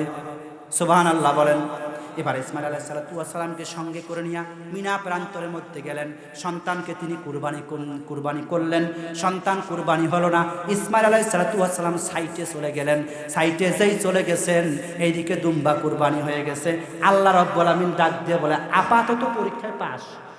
আপাতত কি? আজকের পর থেকে তুমি মিল্লাতা আবিকুম ইব্রাহিম, আজকের পর থেকে তুমি জাতির পিতা। আর ইমরান বলে, কি বলে না কাজ করছে জাতির পিতা? আর আমার জাতির পিতা 40টা পরীক্ষা দিয়ে তিনি জাতির পিতা হয়েছেন। ইব্রাহিম আলাইহিস সালাতু ওয়াস সালাম বাদে অন্য কাউকে যদি জাতির পিতা বলা হয়, মরার সময় সে মুনাফিক হয়ে মৃত্যুবরণ করবে। কথা বলেন ঠিক কিনা? ইব্রাহিম আলাইহিস সালাম বাদে অন্য কেউ জাতির পিতা হতে পারে? যারা বলে এরা হচ্ছে মাল খাওয়া পাটি, পাম্পট্টি দিকে আমাকে পকেট ভরা যায়। এলে তো মুসলমান নয়, মোসরে আনো ঢুকে। এই মুসলমানরা টাকার জন্য, সম্পদের জন্য এরা কি কাজ করে জানেন? এরা ইমানটাকেও বিক্রি করতে ছাড়ে না। মুসলমানেরা ভাষণ দেয় কোরআনের রাজনীতি চলবে না। আর তুই মুসলমান হয়ে কেমনে পড়ে সেই কথা? মুসলমান হয়ে বাংলার জমিনে তাফসির মাহফিলে বাধা দেয়, আছে না নাই? ইদানিং বাধা দিচ্ছে, বুঝবেন টাটকা নির্ভেজাল মুনাফিক মার্কা মুসলমানেরা। কথা বলেন ঠিক কিনা? এবার আপাতত ইব্রাহিমের সাথে পরীক্ষায় পাস, তিনি জাতির পিতা হয়ে গেলেন। আল্লাহ পাক এবার ডাক দিয়ে বললেন, ইব্রাহিম যাক, মেলা পরীক্ষা দিছো, এতদিন তুই পরীক্ষা দিছো, এখন তোমাকে একটা দায়িত্ব দেই। একটা মাত্র দায়িত্ব করলে তোমার কাজ শেষ। এই দায়িত্ব কাছে আসতেছে দেখেন। আর ওইদিকে কাব্বিনা হবার কিন্তু প্রশ্ন করেছে, কেন ৭০,০০০ পয়গাম্বর ওই বংশের মধ্যে না পাঠাইয়া কেন তোমাকে আল্লাহ পাক কুরাইশ বংশের মধ্যে পাঠাইলেন? প্রশ্নের উত্তর আসতে সামনে। সম্মানিত বন্ধুগণ আমার, এবার আল্লাহ কি দায়িত্ব? শোনো, ওই নুহু নবীর প্লাবনের সময় কাবা ঘরটা ভেঙে চুরমার হয়ে গেছে, তুমি কাবা ঘরটা একটু মেরামত করে দেন। ইব্রাহিম আলাইহিস সালাম হাসে, কয় আল্লাহ আর লোক পাইলেন না? বলে কেন? আমি পুরা হয়ে গেছি, হাত কাঁপে, শরীর ঠিক মতো দাঁড়িয়ে থাকতে পারি না, পা কাঁপে। এই অবস্থায় আমি কি করে তোমার কাবা ঘর নির্মাণ করবো? কাবা ঘর নির্মাণ করতে শক্তি দরকার, কোনো টেনশন করার দরকার নাই। তুমি হবে হেড মিস্ত্রি, ইসমাইল তোমার হবে হলো তোমার যোগানদাতা মিস্ত্রি, মানে সহকারী মিস্ত্রি। আর আমার পক্ষ থেকে জিবরাইল আলাইহিস সালাতু ওয়াস সালাম, সে হবে ইঞ্জিনিয়ার। সুবহানাল্লাহ। এবার কাবা ঘরের কাজ শুরু হয়ে গেল। কাবা ঘরের কাজ কমপ্লিট। কেবল তাফসিরে আসলাম, আজ আয়াত তেলাওয়াত করছিলাম, সংক্ষিপ্তভাবে কথা বলে শেষ করে দেব ইনশাআল্লাহ। এবার ইব্রাহিম আলাইহিস সালাতু ওয়াস সালাম, তিনি এবার কাবা ঘর যখন নির্মাণ করা শেষ হয়ে গেছে, তিনি এবার কাবা ঘরকে সামনে নিয়ে ইসমাইল আলাইহিস সালামের সঙ্গে করে নিয়ে প্রথম একটা দোয়া করেছিলেন। কি দোয়া? আল্লাহ রাব্বুল আলামিন সেই দোয়াটা কোরআনুল কারীমের মধ্যে সূরা বাকারার ২৭ নম্বর আয়াতের মধ্যে বলতেছেন। এবার ইব্রাহিম আলাইহিস সালাতু ওয়াস সালাম এবার কাবা ঘরকে সামনে নিয়ে তিনি এবার দোয়া করতেছেন। ওয়া ইয ইয়ারফাউ ইব্রাহিমুল কওয়াইদা বিনাল বাইতি ওয়া ইসমাঈলু রাব্বানা তাকাব্বাল মিন্না ইন্নাকা আনতাস সামিউল আলিম। আপনারা তো সুবহানাল্লাহ আলহামদুলিল্লাহ বলতেছেন, আর ওইদিকে ইসমাঈল আলাইহিস সালাম আস্তে করে বলছে আমিন। কি বলছে? আমিন। এই দোয়া তিনি যখন ফার্স্ট করলেন, ইসমাঈল আলাইহিস সালাম তিনি এবার দোয়া করছেন যে আল্লাহ তাআলা পরওয়ারদিগার আমাদেরকে কবুল করো, আমাদের কাবা ঘর নির্মাণ করলাম, আমাকেও কবুল করো, আমার সন্তান ইসমাইলকেও কি করো? কবুল করো। এইদিকে সাইড থেকে ইসমাঈল আলাইহিস সালাম বলতেছে আমিন। এবার এই ১ নম্বর দোয়া তো ভেজাল নাই, ভেজাল তো ২ নম্বর দোয়া। এখন দেখেন এবার ইব্রাহিম আলাইহিস সালাম দোয়া করতেছেন, আমিন যখন আস্তে শব্দ শুনছেন, এবার ইব্রাহিম আলাইহিস সালাম আবার একটা দোয়া করলেন, ২ নম্বর দোয়া করতেছেন। ইসমাঈল আলাইহিস সালাম সামনে আছেন, ইব্রাহিম আলাইহিস সালাম এবার ২ নম্বর দোয়াটা করতেছেন। রব্বানা ওয়াজআলনা মুসলিমাইনি লাকা ওয়া মিন যুররিয়াতিনা উম্মাতাম মুসলিমাতাল লাকা ওয়া আরিনা মানাসিকানা ওয়া তুব আলাইনা ইন্নাকা আনতাত তাওয়াবুর রহিম। যে এই দোয়া করেছেন বলেন তো আগের দোয়াটা একটু ছোট ছিল কিনা, পরের দোয়াটা একটু বড় হয়েছে? ইসমাঈল আলাইহিস সালাম বিরক্ত হয়ে লম্বা দোয়া, আমাদের সমাজে যখন হুজুরে যখন দোয়া করে, মুসল্লি যখন হাত লাগিয়ে যায় কি আমিন, হুজুর শেষ করো, হুজুর কি করো? শেষ করো। ইসমাঈল আলাইহিস সালাম একবার জোরে বলছে আমিন। এই দোয়া যখন জোরে বলছে, ইব্রাহিম আলাইহিস সালাম কি রে এত জোরে আমিন কে বললো? এবার চমকে যাই উঠছেন ইব্রাহিম আলাইহিস সালাম, চোখ করে দেখে সামনে ইসমাইল। সামনে কে? ইসমাইল জোরে জোরে আমিন বলতেছে, আব্বা হয়েছে দাদি শেষ করে খিদে লাগছে পাইছে বুঝছেন না? এবার ইব্রাহিম আলাইহিস সালাম তিনি এবার আর ভুল করলেন না, যেই আমিন বলছেন চোখ খুলে, যেই চোখ খুলছেন ইসমাইলকে সামনে যখন দেখছেন, ইসমাইলের কপালের মধ্যে খতমে নবুয়ত জল জল করতেছে। সুবহানাল্লাহ বলেন। এই খতমে নবুয়ত এবার চিনতে ইব্রাহিম আলাইহিস সালাম ভুল করেন নাই, তিনি ভালো করেই বুঝতে পেরেছেন এই খতমে নবুয়ত তারা যেমন তেমন নয়।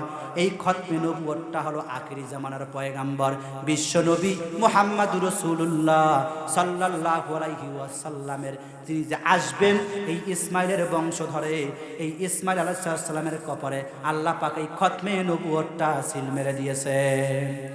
এবার ইব্রাহিম আলাইহিস সালাম দোয়া করতে আর ভুল করে তিনি বলছেন রব্বানা ওয়াবআস ফীহিম রাসূলাম মিনহুম ইয়াতলু আলাইহিম আয়াতিকা ওয়া ইউআল্লিমুহুমুল কিতাবা ওয়াল হিকমাতা ওয়া ইউযাক্কিহিম ইন্নাকা আনতাল আজিজুল হাকীম।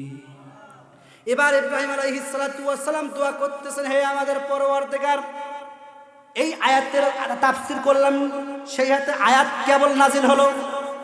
ওই যে আপনাদেরকে প্রথমে বলেছিলাম শিরোনাম, 4টা কাজ করলে আল্লাহর নবীর সঙ্গে জান্নাতি। সুবহানাল্লাহ বলেন। এই দোয়াটাই ইব্রাহিম আলাইহিস সালাম করতেছেন। আর ওই যে কাব্বিনা হবার প্রশ্ন রেখেছিল আব্দুল্লাহর পুত্র মুহাম্মদ, আল্লাহ রাব্বুল আলামিন যেই বংশের মধ্যে ৭০,০০০ পয়গম্বর দিয়েছিলেন, ওই শ্রেষ্ঠ বংশের মধ্যে তোমাকে কেন পাঠাইলেন না? না পাঠার পেছনে কারণ হলো কুরাইশ বংশের মধ্যে কেন পাঠাইলো? এই যে ইব্রাহিম আলাইহিস সালামের দোয়ার ফসল হচ্ছেন বিশ্বনবী মুহাম্মদুর রাসূলুল্লাহ সাল্লাল্লাহু আলাইহি ওয়াসাল্লাম। এই দোয়ার মাঝে প্রেরণ করেছেন, আয় আল্লাহ তাআলা তোমার পক্ষ থেকে আখিরি জামানার পয়গম্বর বিশ্বনবীকে, সুবহানাল্লাহ বলেন। তাহলে কিতাব আলাইহিম আয়াতিকা ওয়া ইউআল্লিমুহুমুল কিতাব, শুধুমাত্র তাই নয়, কিতাব শিক্ষা দিবেন।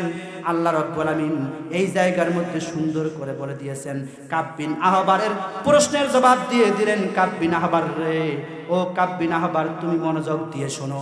আমি যে পৃথিবীর জমিনে এসেছি, এই আয়াতের মধ্যে ইব্রাহিম আলাইহিস সালাতু ওয়াস সালাম ইসমাইলকে সঙ্গে করে নিয়ে আমার জন্য দোয়া করেছিলেন। ঠিক এই কারণে ৭০,০০০ পয়গম্বর যেই বংশের মধ্যে প্রেরণ হয়েছিল, ওই শ্রেষ্ঠ বংশের মধ্যে আমি বিশ্ব নবীকে না পাঠাইয়া আল্লাহ রাব্বুল আমিন আমাকে ইসমাইলের বংশধর কুরাইশ বংশের মধ্যে পাঠাই দিয়েছে। বুঝছেন তো কেন আসলো রসুল কুরাইশ বংশের মধ্যে? এখন এই নবী যে আসলেন, এই নবীর কাজ হচ্ছে ৪টা। এই ৪টা কাজ যদি আপনি আমি করতে পারি, তাহলে আপনি আমি নবীর সঙ্গে জান্নাতি। কার সঙ্গে জান্নাতি? এই ৪টে গুণ যাদের ভেতরে আবার থাকবে, ওই সমস্ত ব্যক্তিদেরকে আল্লাহ রাব্বুল আমিন ক্ষমতার মস্তদে বসাই দিয়া গোটা পৃথিবীর রাম বামদেরকে এরকম করে কবর রচনা করবেন। কথা বলেন ঠিক কিনা? তাহলে সেই ৪টে গুণের মধ্যে ১ নাম্বার গুণ হলো, যারা আমার নবীর সাথে জান্নাতে যাবে তারা হবে কোরআন তেলাওয়াতকারী। কি তেলাওয়াতকারী? কোরআন তেলাওয়াতকারী। এখন বলেন, কোরআন তেলাওয়াত আছে না কমে গেছে? আমাদের বাসার মধ্যে কোরআন আছে, সুন্দর করে একটা প্যাকেট করে রেখে আলমারির মধ্যে উপরের মধ্যে রেখে দিয়েছে। কেন? ওখানে ফেরেশতা পড়বে, আমাদের পড়ার দরকার নাই না আছে? তাহলে আল্লাহ রাব্বুল আলামিন কি সুন্দর করে কাপড় দিয়ে পেঁচাইয়া কোরআনটাকে উপরে রাখার জন্য পাঠাইছেন, না আমাদেরকে তেলাওয়াত করার জন্য পাঠাইছেন? এই কোরআন যে আবার আমরা যে কয়েকজন মুসলমান পড়ি, শতকরা ১০০% মুসলমান কোরআন পড়ে ভালোভাবে। এই ১০০% মুসলমানের ভেতরে যারা কোরআন আবার বোঝে না, আবার ৯৯.৯৯% কোরআন বোঝে না, কি পড়তেছে ওটাও বোঝে না। কয় আলহামদুলিল্লাহি রাব্বিল আলামিন, আলহামদুলিল্লাহ পরে আর মসজিদের মধ্যে ফ্যান গনে, কেন এটা ফ্যান আস্তে করে খেয়ে কি আছে না নাই? কেন কি তেলাওয়াত করতেছে সে নিজেও বুঝতেছে না। তাহলে কোরআন তেলাওয়াত করতে হবে, কোরআন শিখতে হবে, কোরআন মানতে হবে। কোরআনের সঙ্গে যদি আপনার জীবন যদি হৃদয়টা যদি লেগে থাকে, এই কোরআন আপনার আমার পক্ষে সাক্ষ্য দিয়া জান্নাতের মধ্যে নিয়ে যাবেন। আর কোরআন যদি আপনার আমার বিরুদ্ধে যখন সাক্ষ্য দেয়, তাহলে আপনার আমার স্থান জান্নাত না জাহান্নাম? জাহান্নাম। সেই কোরআনের মাস সামনে আসতেছে, আমার পূর্ব দ্বিতীয় বক্তা আলোচনা করেছেন। সম্মানিত বন্ধুগণ, তাহলে এই কোরআন শিক্ষার মার্কাজ আজকে ৪জন ভাই শুনলাম পাগড়ি পেয়েছেন। তাহলে কোরআন শিক্ষা করার আমাদের দরকার আছে না নাই? প্রত্যেকটা নর নারীকে কোরআন শিক্ষা করতে হবে। তলাবুল ইলমি ফায়দাতুন আলা কুল্লি মুসলিমিন ওয়া মুসলিমা। প্রত্যেকটা নর নারীর উপরে কোরআন শিক্ষা করা ফরজ। তাহলে আমাদের এই কোরআন শিক্ষা করার দরকার আছে, আমরা করব তো ইনশাআল্লাহ। তাহলে এটা ১ নাম্বার গুণ, নবীদের ১ নাম্বার গুণ কোরআন শিক্ষা করা। এই গুণটাও আমাদের ভেতরে আনার দরকার আছে না নাই? ২ নাম্বার গুণ হলো যে নিজে কিতাব শিখবেন এবং শিখাবেন। নিজে কিতাব শিখবেন এবং অপরকেও শিক্ষা দিবেন। ওয়া ইউআল্লিমুহুমুল কিতাব। নিজে শিক্ষা করতে হবে, কিতাব শিক্ষা দিতে হবে, যেমন নিজেও শিখতে হবে। নিজে শিখে অপরকে শিখতে দিবে। বাল্লিগু আন্নি ওয়ালাউ আয়া। যা শিখবেন অন্যের নিকটে পৌঁছায় দিতে হবে। তাহলে আমি কোরআন শিখেছি, আমি যখন বলি না আমি তো শিখছি, আমি তো মানুষকে বলবো, তার মানে রসুলের দাওয়াত পৌঁছে দেওয়া হলো। তাহলে ১ নাম্বার কাজ হলো কি? ১ নাম্বার কাজ হলো কোরআন তেলাওয়াত করতে হবে। ২ নাম্বার কাজ হলো আমাদেরকে এরকম করে কিতাব শিক্ষা করতে হবে এবং অন্যকে শিক্ষা দিতে হবে। ৩ নাম্বার কাজ হলো মাথা থেকে পা পর্যন্ত রসুলের আদর্শ থাকতে হবে। মাথা থেকে শুরু করে পায়ের পাতা পর্যন্ত কার আদর্শ থাকতে হবে? রসুলের সাথে জান্নাতে যেতে চান তো কয়টা গুণ থাকা লাগবে? ৪টা গুণ থাকা লাগবে। ৪টা গুণের মধ্যে ১ নাম্বার কোরআন তেলাওয়াত করতে হবে, ২ নাম্বার কিতাব শিক্ষা করতে হবে এবং শিখাতে হবে, ৩ নাম্বার হলো মাথা থেকে পা পর্যন্ত রসুলের আদর্শ থাকতে হবে। এবার ৪ নাম্বার গুণ হলো বাহিরে যেমন পরিষ্কার, ভিতরটাও থাকতে হবে পরিষ্কার। উপরে হুজুর গো আপনাকে কত ভালোবাসি, আই লাভ ইউ, ওদের জায়গা কি একে জেলখানা দেওয়া লাগবে, একে জেলে ঢোকা লাগবে, আছে না নাই? এরকম নির্ভেজাল টাটকা মুনাফেক মার্কা মুসলমান আছে না নাই? আমাদের বাংলাদেশটা আজকে মুসলমান নামক মুনাফিকের টইটুম্বর হয়ে গেছে। কথা বলেন ঠিক কিনা? এই মুনাফেক মার্কা মুসলমানদের কারণে ৯২% মুসলমানরা আজকে দেশের মধ্যে আছে। এই ৯২% মুসলমান খাই যেগুলো ১ বছর অহংকার দিত যে আল্লাহর জমিনে আল্লাহর দিন প্রতিষ্ঠা করতে হবে, আল্লাহর জমিনে দেশ চলবে কুরআনুল কারীম দিয়ে, এই কথা যদি একবার বলতো, এই কুরআনুল কারীম সংসদে যাইতে মাত্র ১ মিনিট সময় লাগতো। কথা বলেন ঠিক কিনা? তার মানে বোঝা গেল 92% মুসলমান হতে পারি, কিন্তু মুসলমান হতে পারি নাই। আমরা হয়ে গেছি মুনাফিক মার্কা মুসলমান। 1000 টাকা আমার পকেটে দিছে, এর ভোট ওর কাছে মারি দিয়েছে। হুজুর আপনাকে ভোট দিব, আপনার কাছে ভোট দেওয়া যাবে? কি সুন্দর কথা। যায় দেখো একটা কয়েদি আছে না নাই? ইমান বিক্রি করে দিল। তাহলে ভেতরটাও যেমন উপর যেমন আমাদের পরিপক্ক থাকতে হবে সুন্দর, ভেতরটাও পরিষ্কার করার দরকার আছে না নাই?